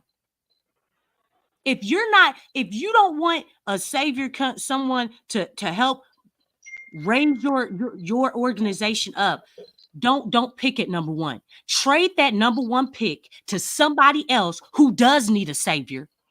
Okay? And you get somebody like, maybe in the second round, pick them at number 1. You're not doing him any justice. You're not doing him any justice. You really not. Yeah, Lex, I agree with you on that. I'm just picking at DC, but I hear what he's saying. Yeah, you just being evil at this point. Because like, what am I tap dancing on, man? That's what I'm saying. The organization messed up with Zion. They should have had a way better approach. I don't disagree with anything Lex saying. I used the wrong word in saying baby, and I guess that's what triggered you. And now you got this dude up here with these ashy ass ankles talking about I'm tap dancing. I just feel never, man. My ankles would have been nice and moisturized, man. They darker than that too. Everybody says Zion is being. DC, you cutting it up on that floor, boy. I stay out in the sun all day. I look like that dude, man. Boy, DC, you cutting the rug, boy. Look at you, boy. Just in his dreads, man. I look like that. That boy, that cutting the rug. There, boy, there ain't no rug to cut. Boy, go ahead, DC. Man, that's your distant cousin out there doing that. DC got happy feet. That's what I said. Oh, that go Tasha. Natasha always got something to say. Go ahead, DC. Go ahead, brother. DC. Go, DC. All right, it's over with you. You did better with the Michael Jackson moonwalk up there. All right, anyway, let's move on, man. But nah, it's we can move on in a second. But I agree with Lex's points. Let's move on, bro. I'm really enjoying your tap dance. You just hit me with the tap dances, so I'm gonna say what the hell I want to say. Hey, anyway, I agree. Because he said they don't have any former championship players, and you're right, they don't. They don't have to. They don't have to. But everybody we would have sent to the dinner is we shipped them out of town, right? You know what I'm saying? It can be veterans that are well respected. Just shoot. Like who's gonna send the dinner with Zion? It's a great thing to have. But they should have had something in place. It's like you in the NBA. We gonna send David Wesley and Antonio Davis? No, you send a physical therapist with a bowl of salad. We didn't have a physical therapist, Q. Send Aaron, what's his face? That's awful. Oh my goodness. But yeah, man. If we would have done things differently with Zion, especially handing the team over to him, will we have the issues we have with Brandon Ingram, or will we have to move on from him sooner? Would Drew Holiday have wanted to leave? Would Lonzo Ball have wanted to leave? Hey, DC, let me ask you a question. When you was tap dancing, do you throw salt on the floor or you just go for what you know? No, I just throw salt on your ass. That's what I do. I look for a big narrow-headed dude like Big Q, and I just throw salt on him. See, that's a hater. That's a hater throwing salt in the game right there, bro. That's a hater. You don't want hating. I'm saying, bro. You hating on that man excellent tap dancing skills. Now I'm saying, do you throw salt on the You floor? are hating. Why don't you ask Gregory Hines or whoever that was? Go ask him. I'm just asking the question, brother. You know, I just all I wanted to know. All What you right, so putting salt on? You trying to cast away cast spells or something? What you doing? You putting salt on the floor? You putting in a circle too? that's what the What's going Sandman. on, Big Q? What you talking about, I bro? think that's who taught you how to the tap dance. The Sandman. Remember from Apollo? He throws salt on the No, floor. he taught your ass how to tap dance. That's before my time. I don't know nothing Say, about bro, don't make me bring up the because I do that. You know I'm the that. Well, president. you do all that. I'll bring up the goddamn salt for the floor, DC. I'll bring it But up you on. go get some salt. Make sure it's sea salt at that. Y'all heard Make of sure the it got iodine in it. Make sure it got iodine in it. Necessary nutrient. challenge. Get the right salt. Don't get the fake salt now. But I was trying to make my point, but you wouldn't let me. I'm sorry, DC. Look at this. DC feet on this one. Boy, look at DC. Boy, DC, go ahead, boy. Look at him. DC, man, boy, you better than Lamont Sanford tapping, boy. Look at that. Boy, look at him. Look, You're Lex. showing your age, bro. You're showing your Lex, look at that. 1 foot, 2 foot, 2 foot, 1 foot. Oh, DC moving. Boy, that's a cold brother there. DC got man of many talents, brother. Shout out to UMC Thank DC, you. brother. What's going on with your internet, bro? Your video is freezing. It'd be a lot more funny if you ain't had all them little stops in your video. I'm gonna find. Hey, got your I'm shit on the horizon right now. Are y'all finished? Are y'all finished going back and forth? Tasha say I smell a change. We need to have a tap off. You go get your platforms, bro. On task right Have a now. tap off. Challenge. You need to focus. A tap off. Yeah, let's keep it Pelican. So we need to stay focused. We're gonna let Lex. We're gonna let Lex. What do we do? Dance. What do we do this year to ensure that the Pelicans are able to I got a question. Hold on, DC. I got a right the question. ship? Okay, hold on, DC. I got a question. I was in the middle of asking questions, but go ahead. I know. I meant. Ask your daggone question, man. So, go ahead, Q. so we talked about the assistant coach dilemma, and they had this article right here that I was talking about, mentioned several names that are very interesting in terms of assistant coaches. But when we talk about, because that's definitely obvious, even though it's not official with James Borrego, we do understand that much that he could at some point, he could still go. It looks like to me that he's going to be gone. So at some point, we're going to have to bring in people to kind of upgrade the team. But it seems like to me, the Pelicans more than likely are going to probably kind of, elevate guys from within the organization. So let's start right there. That's a quick question. Then we'll go into the personnel, to the players, and then we'll go down to the list of some of this other stuff that I want to show y'all from this article right here. Then we'll get ready to leave the stream.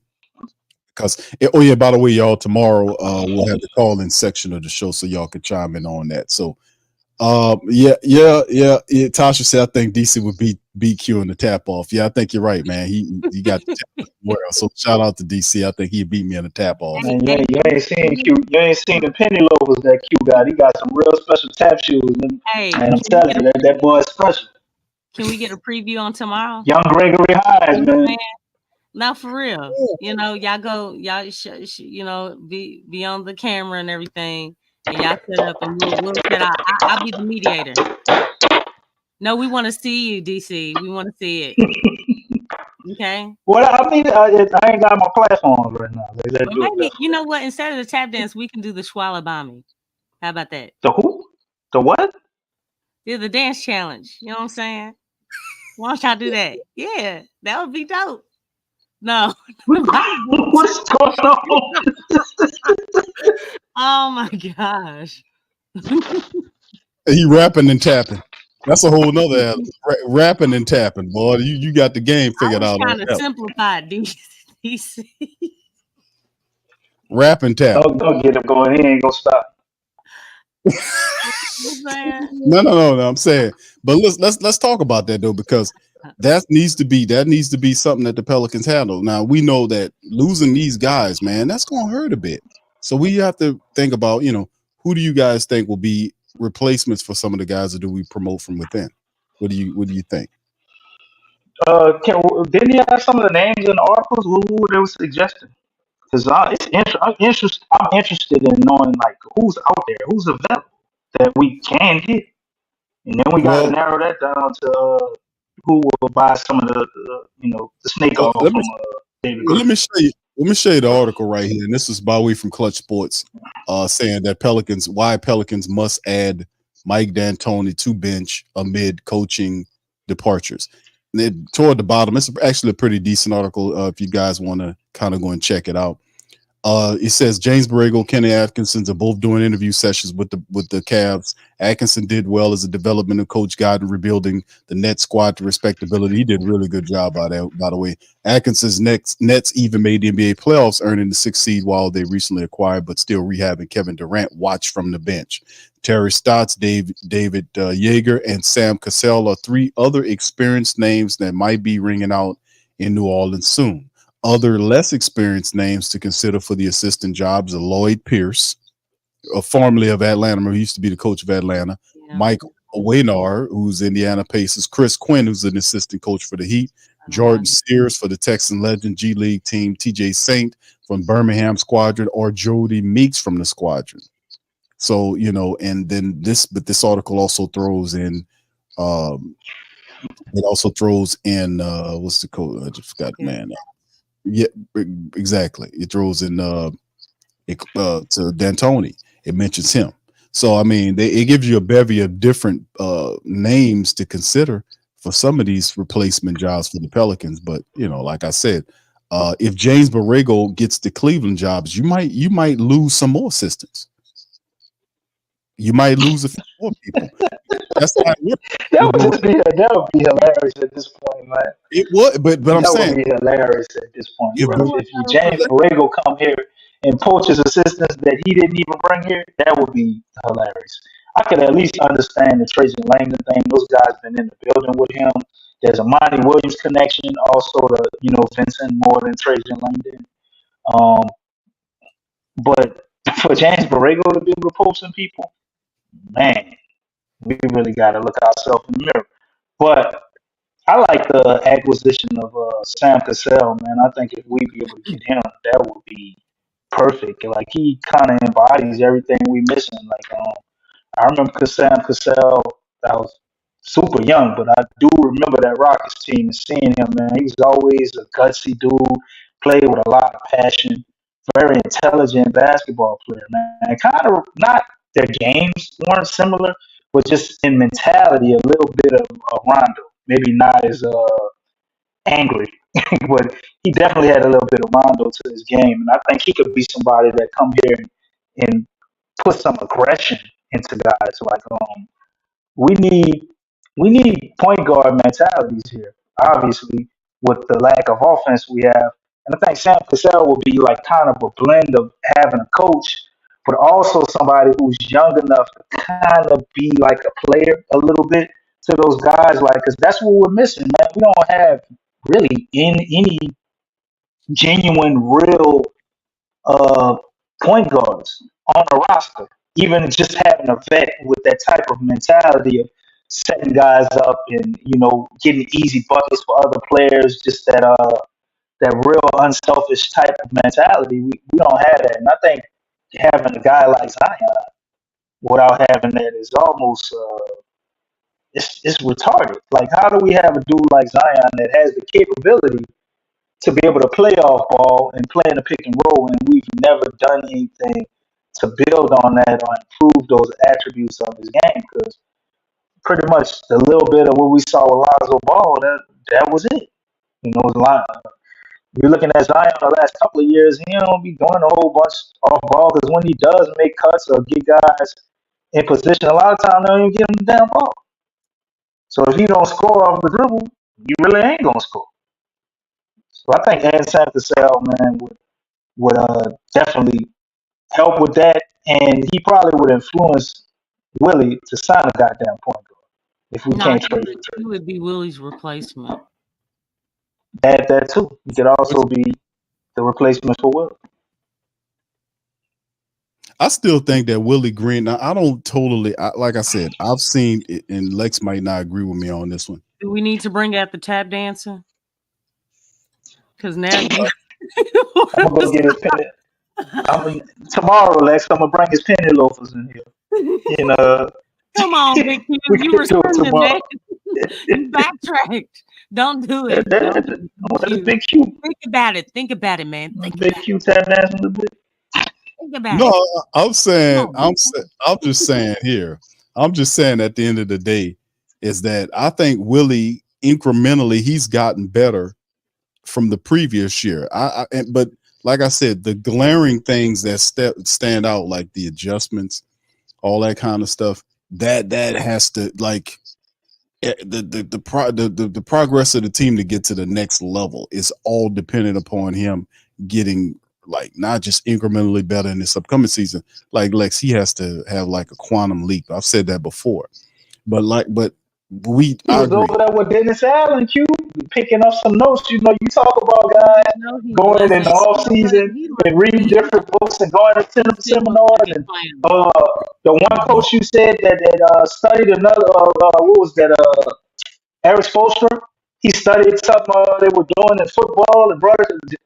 Hey, Willie Green was out there at Saints practice, bro, with Dennis Allen, picking up some more defensive savvy.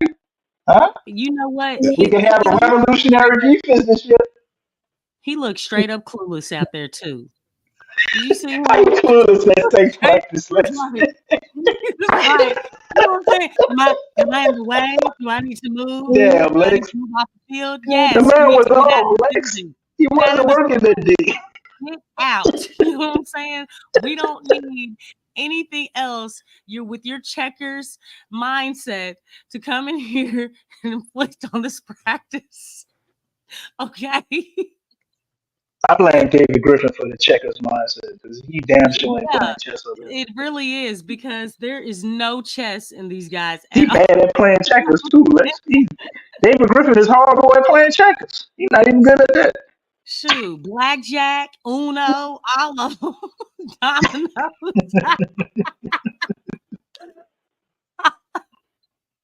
Oh my gosh. I just think that if you look at it, man, it has to happen. But like I said, the assistants, that's one thing. Borrego So takes. he need to play with more compassion and joy this year. Is that what you're saying? No, I'm saying, look, I'm just preparing the family members because this is not over with. Like we knew Trajan Langdon was ultimately going to leave because he kept trying. He threw his hat in every VP job that was out there. On sale. Right. It was a matter of time before he left. We pinpointed that. And I thought, I was like, man, if he goes somewhere, he's going to take a few guys with him. So he took Michael Blackstone. He takes Freddie V. And if Borrego gets the job with Cleveland or LA, either one of the, because he's a real contender for the Cleveland job, he's going to take a couple of guys. I think he's going to wind up getting that job. Yeah, the Cleveland job makes sense. It really does make sense. But I think they have maybe one more person that they're trying to get because it's kind of weird when you have a coach that's constantly connected about a job and they're taking forever to sign him. They're possibly contemplating somebody else, maybe a bigger name. Well, the thing is, they want to keep D Mitch. So what they're doing is they want to make sure that they get the right guy for D Mitch. Because clearly they're trying to build around him. But yeah, look, you know what? You know how we said immediately after the season was over that the team or the organization needs to be very proactive and doing things and making things happen. Obviously, we were talking more about the trades.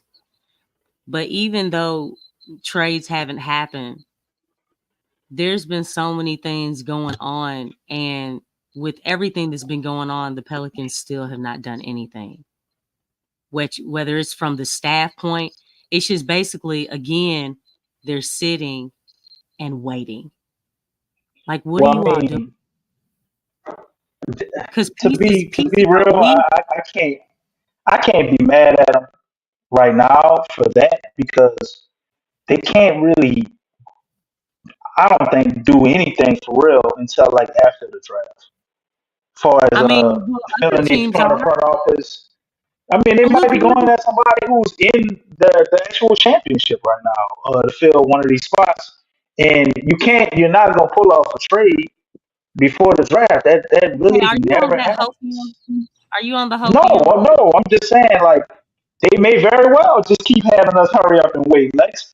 But But you because don't that's do what they've been doing. Like you've but already you don't made pull it off like trades before the listen, draft though. There's no listen. team that's gonna pull off a trade Detroit, before the draft. Detroit has already has already. It's like everybody's. There's a lot of action happening with the Lakers with Right. James Borrego. There's Come on, action happening with Nobody's been Cleveland signed with though. James Nobody's Borrego. been signed yet.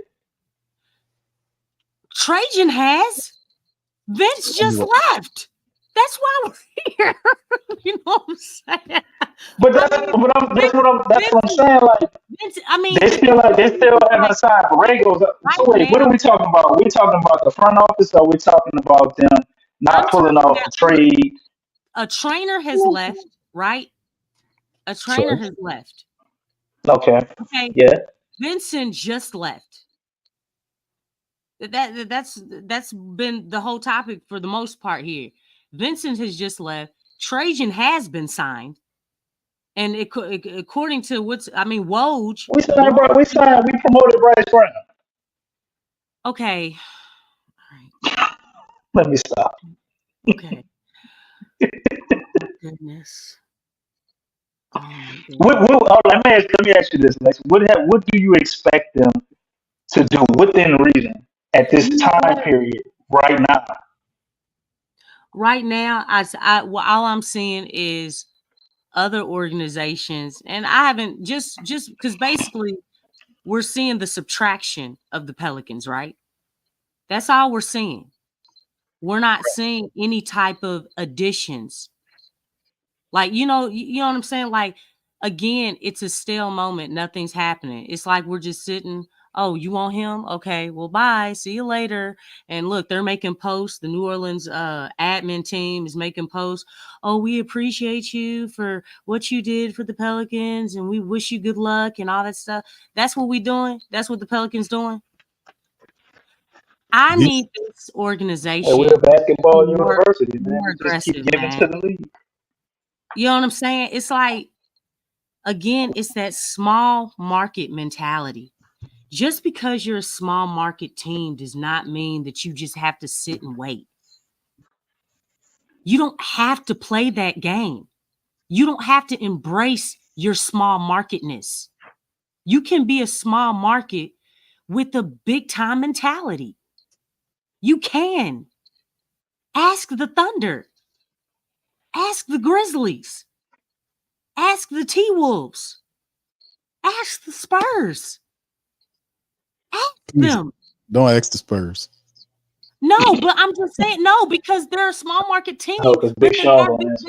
because they no. I'm just saying. I'm speaking like I'm not on that part. I already understand. I'm just saying like these are small market teams that don't have small market mentalities. Yeah. You're Right. that's the difference. Just because that's just like, okay, hey, like this person is short. Oh, I'm short, so I'm gonna have I can't. So they can't think big. Just because you're short in your height, you're telling me you can't think big. You know, Simone Biles, she's pretty short. Let me tell you something. She's thinking big. She's making big things happen. Like, you can't fall into that trap. It's a mentality. It's mind over body, like literally. And I'm just like, you can't just sit and wait and hope things are going to happen. You have to do something. You have to be aggressive. Like I said, I can respect the Lakers because they try. They may make mistakes. And I know that they're a big market team. They can afford that. But you know what? That the point that I'm trying to make is that they're trying. They have all the money in the world and they've been missing a lot. But they keep trying. They keep trying because they understand, look, we are a winning organization. We want to win. I wish that passion would stick out with the Pelicans. Like, look, you may have not have won championships. You may not have banners hanging up. We get that. But you know what? Show the fan base that you are trying to win. Be aggressive and stop sitting back and waiting. Like that's maybe they're trying to line up the Trae Young trade, Lex, and they're waiting for the right time to pull the trigger on that. You think that could be a possibility? If you I get mean, Trae Young here, then a I lot of the other pieces I think can fall into place. How attractive do we look for some of these assistant coaching jobs? How attractive do we look there is a for lot some of of talent. these other openings in the front office? But that's the thing. Like, look, there's a lot of talented front office people out here. How many teams are there in the NBA? Yeah. How Yeah. Lex, many? you make a 30 teams. There's you don't know who's in these front offices of these other teams. Yeah. Look, I think the GM for Dallas right now, do you know he worked for Nike? Their GM, he worked for Nike. You know what I'm saying? Like, because look, you can look at shoe companies. You know what I'm saying? Like, there's the talent is out there. It's out there. It doesn't have to be traditional, but it's like it's all about that mentality. Having that big time mentality. And I think that's the number one thing that this organization needs. It needs someone who has vision, imagination, big time. We definitely lacking in that shit. Exactly. It's like you have to have that type of mentality because that's going to help set that foundation of winning that this organization so badly needs. Yeah, that deep. I don't think it's. You know what? You got a point on the small market thing. I just think it's leadership. Like Gail, she doesn't And know. that's She a doesn't part of it. basketball, and like a lot of her vision with the Pelicans and the Saints aren't her vision. These are visions from Tom Benson. And Tom Benson, when he got the team, he was just looking just to be viable. You know, he was not trying to spend a lot of money. Like it just the And you movements that he made. Well, I mean that has to change. When he first bought the team, he had a naming contest for the Pelicans. It was a fraud. It was a fake naming contest. What Because about the Swamp Dogs? We would have been better at the Swamp Dogs. now he had That other was one names. of the names. And then the New Orleans Crawfish. No, they had the Crew. They had a bunch of names that were actually pretty good. They had the fact that he actually communicated with Utah about obtaining the name back. He didn't want to pay what they was asking, but Utah was willing to give him the name back. And he had in his back pocket, Cool million. it was about $1 million or $2 million that they wanted to give up, and he was like, no, because he had in his back pocket the semi league New Orleans Pelicans baseball team he used to watch when he was a kid. He bought the defunct name, and then all of a sudden, mysteriously, the defunct name became the new name of the team that he bought. So I mean, he had this whole contest. It was off. It was fake. He went with the Pelicans, but the reality is, it just shows you the mindset of the ownership group under Tom Benson. Now that he's transitioned, Gail doesn't have any new ideas of her own. She's still operating off of his blueprint. And they needs to change too. But Jordan G had a great point. I'm feeling that. I'm with it, even if it's a fictitious character. we need that aggression for real. Mr. Claw. Yes. Go up in there and ask David Griffin. You smoke crack, don't you? Hey, we really do need like just. I know I be saying criminals and things, but golly, I mean, damn, Lex. I mean, you gotta go to the extreme, Lex, because we got some very outstanding guys, man, and that's wonderful, man. But like, I call them crazy guys, man. Every team that wins, they got some crazy people. Show that one. Show that one when he took him on the roof. Go on and jump, Sam's. Go on and jump. You want to die, don't you? I don't want to die. I don't want to jump. I don't Say want Q, put David Griffin's face over. Go ahead, boy. Boy, right there. That happened. If that happened today, nowadays, you know what happened? They'd have fired They'd provide that man. You're like, you trying to put me off the roof? Yeah, they'll put him in jail, bro. They'll put Mr. Clark in jail. The movie would have been short as hell. Boy, you smoke crack, huh? Oh, yeah, but it's bad for it's bad for your brain cells. Oh yeah, there you go. Hey, it's bad for your brain cells. Zion wasn't selling drugs, nor was he on crack, Sean. So no, stop. Wait, what? What's going on? No, he was saying, look at Zion. I'm like, no, he wasn't selling drugs. He wasn't doing all that. Man, yeah, he was just lacking that leadership from the front office. See? Let me share with you guys this, man, before we close the stream down. Here's some salary stuff that we talked about. Now, we covered this some time ago, just kind of revising it again, the salary cap situation with the Pelicans. These are some of the contracts currently listed. Guaranteed salaries. Thank you, bro. Why you want to make all of us sick before we get out of here, bro? CJ needs to go. You should have opened the show with this, man. That's the point. I would. Eat once the show was over, man. You gonna upset my stomach. DC, could you stop tap dancing so I can finish off the show, brother, by reading some statistics? Thank you, sir. I'm not tap dancing. I was talking. You tap dancing and talking. You rapping and tapping, DC. That's what you call it, rapping and tapping. Damn, I must be talented as hell. I don't do that shit. And you got the guitar with a smile on your face. And I'm playing the guitar too. God damn. Boy, you're right. That's right. That's right. You're Molly boy. All right, Zion Williamson at 36.7 million, BI 36. You see him right there. CJ McCollum, 33 and a third. How about that? All threes, baby.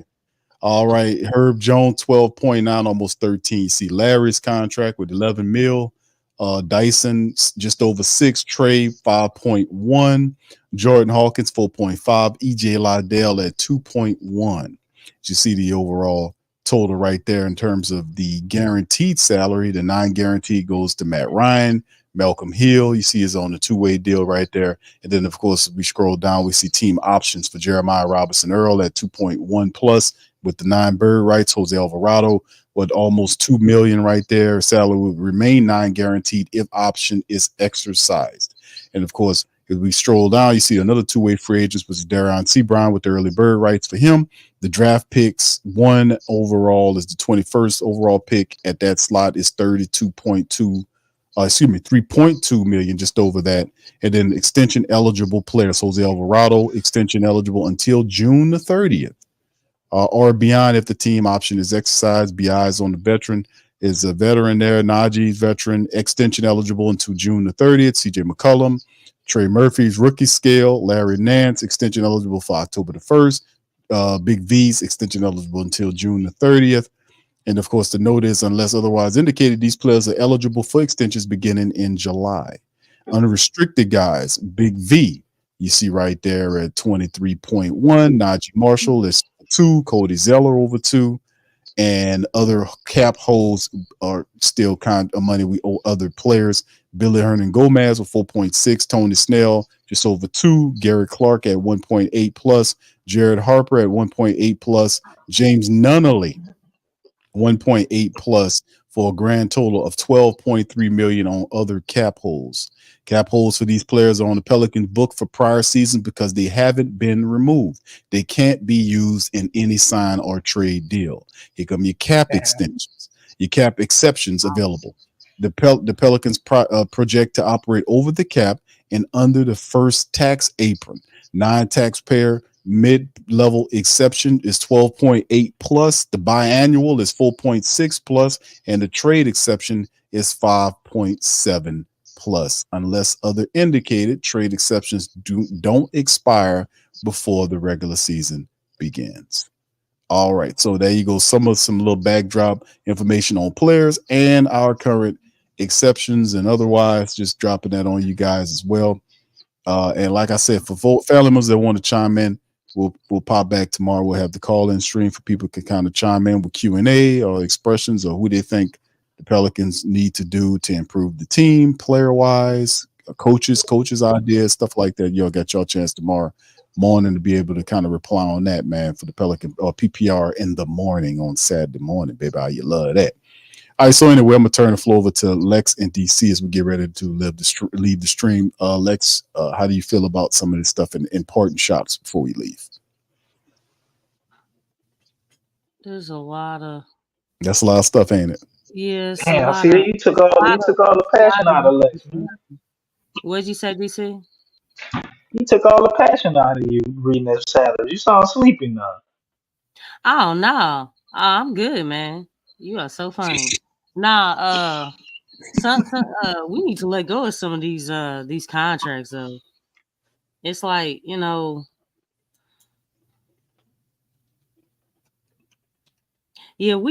Pelicans need to move some pieces. And they need to move some pieces. To get, just to get more productive. I don't know what to say about any of this stuff. I don't like CJ's contract. His contract just screams out just wrong. You know what I'm saying? It's just wrong. He needs to. Well, I don't even want him to negotiate the contract. I know people have said that him coming off the bench and different things like that. I mean, not in no 33, 333, all that, and no, that dog won't hunt. Larry, I actually like Larry, but the thing is, I don't like how Willie uses him. It's a combination of a few things with Larry, but he definitely probably needs to go. Because we know Willie Green is in love with him. And that's why small ball. But he is gone. He will also, he loves Larry so much he'll kill him. Like, you're fresh off your injury, fresh out of surgery. All right, we're gonna put you in, play you 48 minutes. You know what I'm saying? Like, I mean, that's just crazy. I don't know. I mean, I haven't even. How do y'all feel about EJ Liddell? I think he has potential, but I mean, shit, when you're not playing, we don't. He's a question mark because you don't know. How does he fit? What can he really? You don't know. You don't get no burn. So, he looked all right in the G League, but he wasn't like jumping off the screen. But you seen some stuff like, oh, that's good. He That's doesn't show me interesting. a whole lot. Darion Seabryan. Why did the Pelicans still hold on to him? I don't know. Because the thing is, I'd still take Najee over Your him. point guard who can't shoot. So I don't know what he's supposed to do with flashes that. in, but his defense ain't all that either. I think he's reached the peak of his ceiling, Darion Seabryan, and I mean, it's like, where do you play him at? Because how is he's a career G League player at this point? I mean, so it's like, you know what I'm saying? Like, why are we hanging on? And I'm not trying to be mean, but it's like you're not really utilizing them. And then their fit. I know we always talk about, JV's fit as far as with, what Willie's trying to do, but his fit is actually more clear than these guys. Willie just doesn't use him, which that plays a whole part into it. I mean, it's the same thing with Jordan Hawkins, but it's like all these people with the exceptions of, someone like Jordan, because he is young. I mean, you did take him high, or excuse me, he is a lottery pick. So what are we doing with these guys that we've had for a while? Especially Darion. Now, I know DJ, he's even mentioned Makovich. It's like, okay, so we brought Makovich back over.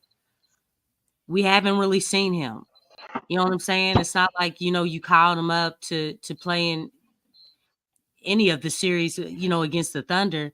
It's like you have these guys and it's like, okay, y'all just look, can I be one of those players on the on the payroll? You know what I'm saying? Just getting paid to sit on the bench. It's like Well, I mean, you got the whole adage with the money too. You know, like they gonna pay all the guys tied up in the money. Let's see, Darren Seabryan he's the next Dame Lillard. But okay. you look at their contracts. I'm just saying hypothetically.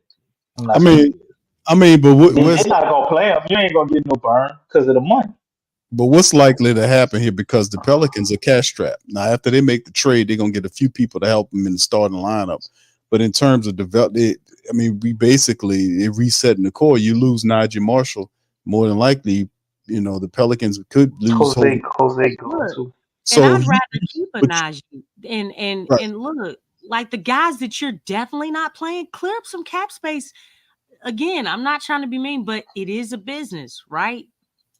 This is a business. So if you're not using these guys and you're talking about, especially, it's like the finances is just really off. They got to use it. I But don't see, know who the But we finance gotta have so many advisor is. players though, Lex. It ain't like they overpaying some of those guys. Yeah, I Now those know, other but contracts were but interesting to me when we still, talk about. because of the poor decisions financially, you know, why is it that the team is almost going over cap space? CJ Like, McCollum. real. well, yeah, but I'm They just got saying, three, like, they got three contracts that's over $30 million each. You got Yeah. 36 and 36 for BI. That's they 36 shouldn't for Zion, they 36 shouldn't have for never BI, gave a and contract to 33 and a CJ. third for CJ McCollum. That's CJ all. used his political skills against this organization when they were negotiating, or his agent, because the thing is that he's not known for his speed. He wasn't known for his defense. And as we can all see, he's not that point guard that, we were led for him to believe that he could do or whatever. He's definitely a two guard. Like when you look at all those things, he's not super athletic. You know what I'm saying? And he's on the other end. He's more closer to being out the door than in the door. So when you look at all that stuff, why did you all give him that 33 mil? All because he said he wants to be a Pelican. Like he wants to be here. Because that's what I feel like. That's why they gave it to him. Because he told them, I want to be here. He was a part of the core. I want to end my career here. That was all political. And y'all felt for it. Who was y'all? David Griffin. That's But the thing is, he's it. Trajan ain't far for Trajan out here. I'm just saying, that's why it's gonna really fly. That's the one thing he was going around doing the interviews saying, hey, I want to be here. I love it here, and all that other junk, political, talk that he be talking. Why'd y'all fall for that and give him this 33 mil deal? And I know he's been fighting through injuries. I know all the past stuff that he's done. I'm not knocking that. But if we're talking about, again, what you're doing on the court as far as your performance, and I commend him for fighting through injuries and things. Isn't that a part of being a professional athlete? To, fight through injuries and all that stuff or whatever. Tell that to Kawhi Leonard. Huh? Tell that to Kawhi Leonard. Come on, DC. I'm just saying, like when he did what he did, man, it's been different now. Like nobody even cares about that. He's a champion, and plus, you saw what he did with the Raptors. You know what I'm saying? It's like, hey, man, the dude did show up, and I think that's why they don't talk about him. He knocked the Spurs out of contention for at least a good 6-7 years. Ain't that right, Sean? Y'all just getting talked about again. It makes a difference when you've shown that you're a winner. It just does. When you have that type of clout, it helps your situation a whole lot more. So I mean,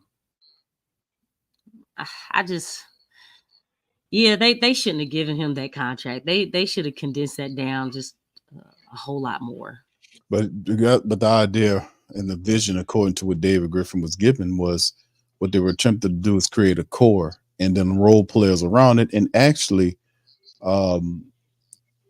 had, and like I said, I when you dealing with like The injuries and pecking stuff, order was messed up though. you got You to can see dig, it. You can see it in the money. but you got to dig into, you got to develop the young players. Like you really need to develop these guys. Like EJ Liddell was a guy who he had some injuries and stuff like that. That ain't gonna But happen, Big Q. that's what I'm saying. Is a lot of the stuff that they need to do for the team. Willie has to trust these young players, and Willie Green goes with the veterans. He trusts the veterans, the majority of the veterans, than he does the You know young what? players. And if that's the case, and the organization That's the can't thing. develop these guys, start getting guys that are proven that hey, they can produce. You Because got the thing is, you're not instilling. We basically, the Pelicans basically need guys that already have confidence, that are already ready to go. They don't need to be developed. Because say again. That's a part, but that's what I'm saying. Does that play into their philosophy? Because they're cash strapped. So if whatever players they put into, they're gonna have to utilize them. Matt Ryan, those guys, Malcolm Hill, and guys like that, they're gonna have to. EJ Liddell, if these guys are healthy, Makovich, all these guys, they're gonna have to play them. They're gonna have to play these guys. You can't overburden Zion Williamson with a delicate injury history. I'm saying you know treat him like a rose, but at the same time, that's why I was a person always champion the five starters for five reserves idea. You know, you don't want to overburden the starters, you know, with these extra minutes. Some games they'll play more minutes, but overall, you want to be able to delegate all of that, which is your backups. Have your second line come in there and help out, and take some of the pressures off the starting five. But that is, the coach has to have that type of philosophy, and Willie Green doesn't know this team like he's supposed to know it. That's why I'm saying all this has to change. The philosophy and how he does that developing these players, it has to change. And there was problems with the starting unit anyway, because the second unit would come in and insert all the energy.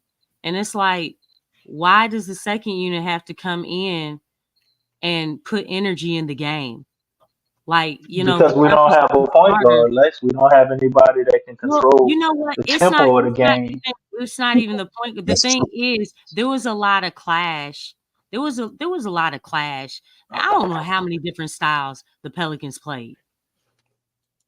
That still goes back to my point. We don't have a point guard. A point guard is that's like your quarterback, your coach on the court, your person that's gonna hold you to an identity. Like somebody's gonna create a way of playing, like give you a bread and butter. It's like that person that, okay, look, this I go to, we know this gonna work. And they can constantly be out there reinforcing the positives of what we're trying to do because they understand the game on a multifaceted level. And we just lack that, man. We're not basketball intelligent as a team. We kind of just go out there and go through the motions, man, and we get everything in transition, creating offense off of defense. But when it comes to actually strategizing, setting teams up, utilizing what we have, we're horrible at that. And that goes from the top down, from our coach to our organization. We're horrible at strategizing to make the right moves, lacking vision as the organization. So we do the same thing on the court. You have a point guard, you put better people in the front office, intelligent, creative minds, like you said yourself. I think a lot of that changes, but they don't utilize these guys correctly. There's no way we should be going through what we're going through with Brandon Ingram, Zion, and CJ McCullough. I think this core that we're about to break up, it could have been a lot more successful. And they just needed somebody to quarterback those guys and get them the ball in their spots. And I think they would have been way more deadly as well as a lot more, aggression and what we just say passion, not compassion, right? But until we get a point guard, Lex, if we could replace somebody else, it'll still be the same thing, no matter the money or whatever. Yeah, I'm definitely with. I mean, definitely need a point guard. I just, there was still a lot of different styles that were played. You know what I'm saying? Like, and you could just see it. I said many a times, like, we don't know what type of Pelicans team we're gonna get game after game. And the thing is, because the style changed. Like, okay, we're gonna focus on, Brandon gonna, handle the rock. Or, it was more focused on, Brandon or CJ getting involved. Then another game, it would be, okay, well, let's get Zion more involved. It's like there was no consistency. And it was like that would go for stretches, and then the whole game plan would change. And you're talking about no injuries had taken place. You know what I'm saying? This was like when everybody was good. And you would see changes within each game. Like, you know how they say, like, with the Warriors, whether Steph is in the game or not, the Warriors play the same. They play the same. The Pelicans do not play the same. Even when Zion was in there for like 10 games in a row, 15 games in a row, however many games, or if he was out, like, they don't play the same. And that's the thing. It doesn't that has nothing to do with the point guard. That's about the fact that y'all haven't mastered the style because you change up the way that you play from game to game. And that So you that that don't you was don't feel like that's got to do with the point guard though? Like who's gonna hold them accountable to that style on the court? okay. The thing is, if Who's your you general? Like you who's have Zion ain't telling guys where to be, when to be. Like who's doing that other than the point guard with this team? again, that's because it wasn't established. The hierarchy wasn't established. The identity wasn't established. That's where that comes from. You have to establish that whether you have a point guard or not. Right. You got to have some type of identity. It can't just be everywhere. I know you need a general. Nobody's taking the lead. That's why I'm like they can't decide who's who. So you need somebody maybe not as talented, at least that can decide it for them. That's why I'm saying the point guard would have changed that Yeah. because them three dudes couldn't figure out how to do Coach do it too. You know what I'm saying? Because it. he wasn't helping But them Willie ain't out. about to sit none of You know them what I'm down when they saying? don't listen. Hey, So all I'm saying, hey, look, I want to share this, man, and I know this is at a small scale, but look, I coach second and third graders, right?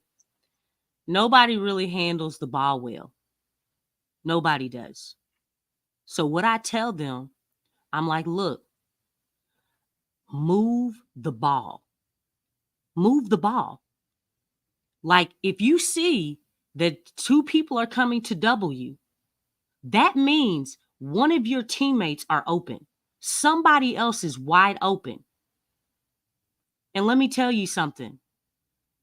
A lot of times during the course of the game, it would take them some time, but they started to move that ball, and it was beautiful. Second and third graders, they would get it down to that block and have a wide open block shot.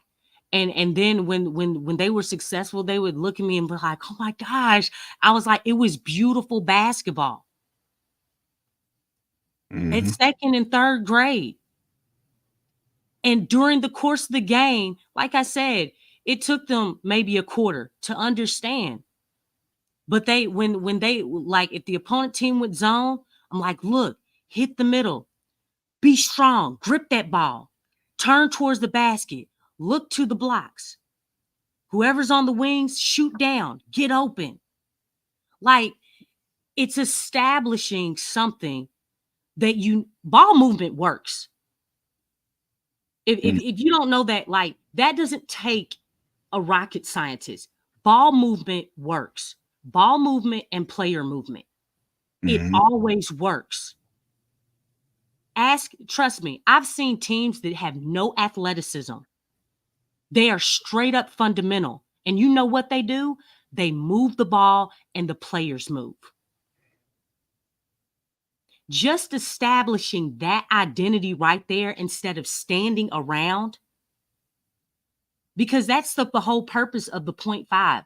If you establish, look, we need to move the ball. Move the ball. Don't get stuck in the corners.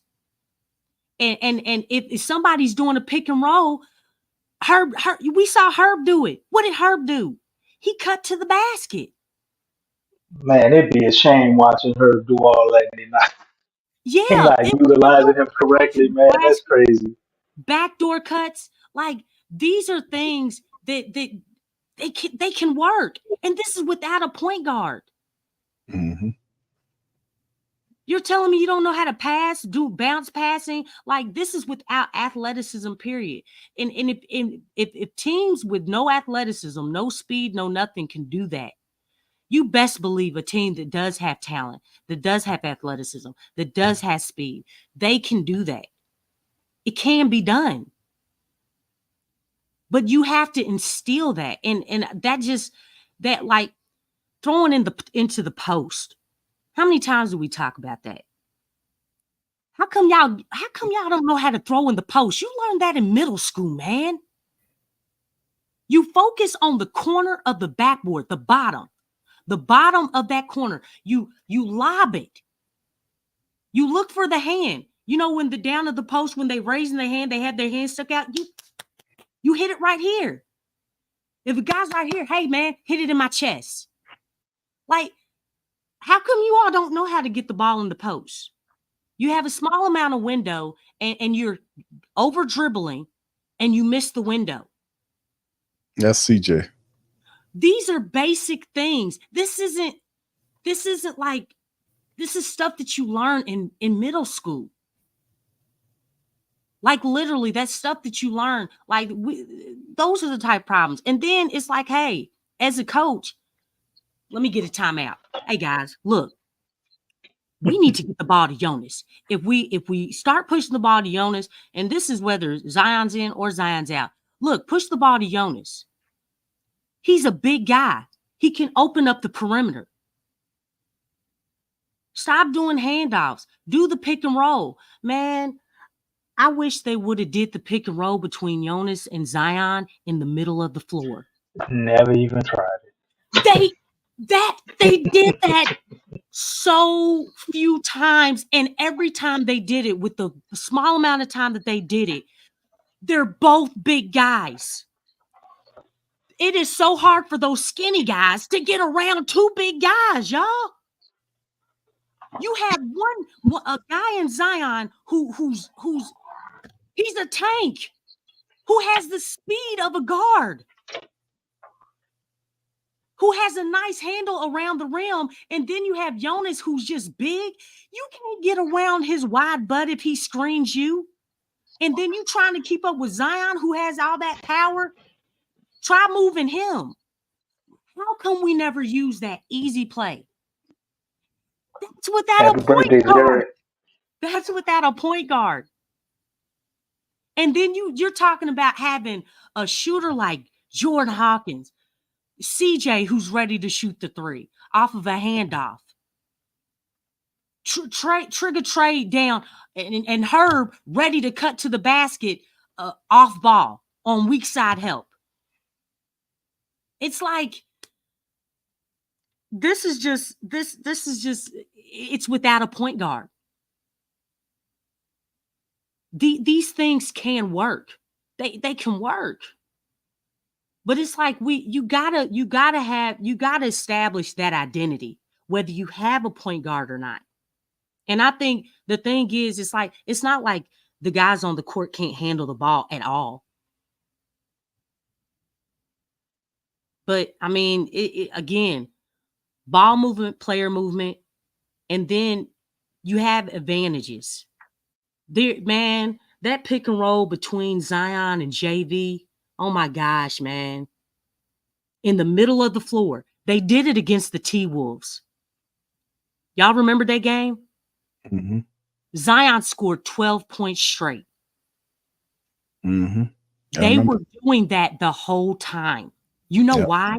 It worked, and they kept doing it. They kept doing it. If it ain't broke, don't fix it. They couldn't do anything with it. If something like that is working, man, you can do, man. Please run that play over and over again. That play didn't. That was they did a lot of positive stuff. He just never manufactured it and used it like he was supposed to. Because Minnesota had no answer for that. They didn't. They really, So, I mean, that would have been so beautiful to see that. And then look, once you condition them, okay, you know Zion's coming. Hey, man, Jonas, who's a skilled offensive player, I mean, just throw it to him, or he's right there in the dunker spot, or able to get. Isn't he a rebounding machine? Double. Yeah. Yeah. Maximizing these guys' talents, man, and that's without a point guard. Yeah. That's something that we've been. We have to. Got to figure that out moving forward, and plus adding talent to the team. Who you're going to get to play center? Kind of filling in the roles off the bench. Any trades? What the trades look like? All this other stuff. There's so much stuff the Pelicans have to start looking at over the next several weeks, man, to be able to decide on which direction or how they're going to do this thing. It's going to be interesting this upcoming season. A lot of pressure on the Pelicans, man. A lot of pressure on the Pels. All right, so look, we're going to leave it right there. Listen, I appreciate all you guys for chiming in on this thing. Shout out to DC and his tap dancing. Appreciate Lex breaking the game down. Shout out to Big Q and his bullshit moonwalking. Shout out to y'all. One love, man. One love. One love, Lex. Coach Lex. That's busting it down, man. We talking about. We ain't talking about the love doctrine and stuff. Love we talking about that love doctrine is some bullshit, man. Slim, we just want it to be better, man. We really do. You know what I'm saying? I mean, and you see the stuff that works. You know what I'm saying? And then they go away from it. It's just heartbreaking. They ain't gonna never stick with nothing that work. But if I had $1 for every time one of them damn dribble handoffs got blew up, and they keep going with that shit. I love it, Slim. Hey, Slim said, "Go Pels, man." Go Pels, DC. Shout out to DC. Shout out to Lex. OG Jerry, man. It was Jerry's birthday tonight, man. I mean today. Shout out to OG Jerry, man. He made 40 years old. Shout out to that brother, man. All right, Jerry. Big ups to OG. Big ups to you, bro. Hope you're having a good birthday and a good birthday weekend, man, as well. So we're going to get out on that, fam. We're going to holler at y'all tomorrow. PPR will open up. It's almost tomorrow, Big Q. Shit, we only got 8 more minutes. It's tomorrow. So you can stop tapping. Well, it's today for me. Come on, we gonna come back tomorrow. We gonna come back later on in the day. You see those talking like an end the show, tap dance and all that tap dance. Let me find out your ass don't know how to tell time. What's wrong with you? See, operating on island time right now, so it's all. No, that's you making up shit. We gonna come back tomorrow. Hey, we about to open up the stream. By the time Lexxah finished singing, Edge, and we all the damn infomercials and shit, it's gonna be tomorrow. That dude saying commercials. All right, so look, we out, man. We're gonna holler at y'all tomorrow morning. Much love and go Pels. Peace. Show us the edge. Yes. The chip on the shoulders, the fight and the passion that comes from within. Whoa. Try to win on every level. Yeah. Expectations high. Gotta show them you can fly. Play harder, better, smarter. Baby, put the league on notice. Show me the edge.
listening to the Pelicans Postgame Report on the PRO Media Network for all things Pelicans.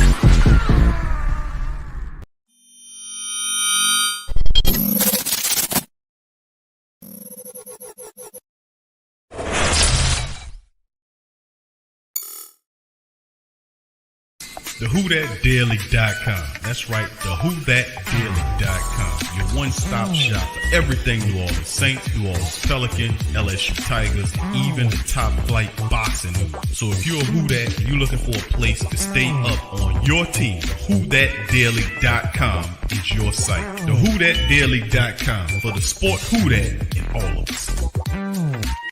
That's right, the Pro Shop is the platform store where you can go and buy all the latest merch to support the platform. Available at the Pro Shops, we have dozens of hundreds of products available for you and your family. Unisex tees for men and women, hoodies and sweatshirts, tank tops, kids and baby items, long sleeve tees, mugs, pillows, wall art, bath bedding, face masks, phone cases, stickers, bags, fanny packs, socks, hats, and many other items. Please feel free to check out the Pro Shops. The link is in the description section below. And remember, it helps the platform continue to grow. Check out the Pro Shop and Who That too.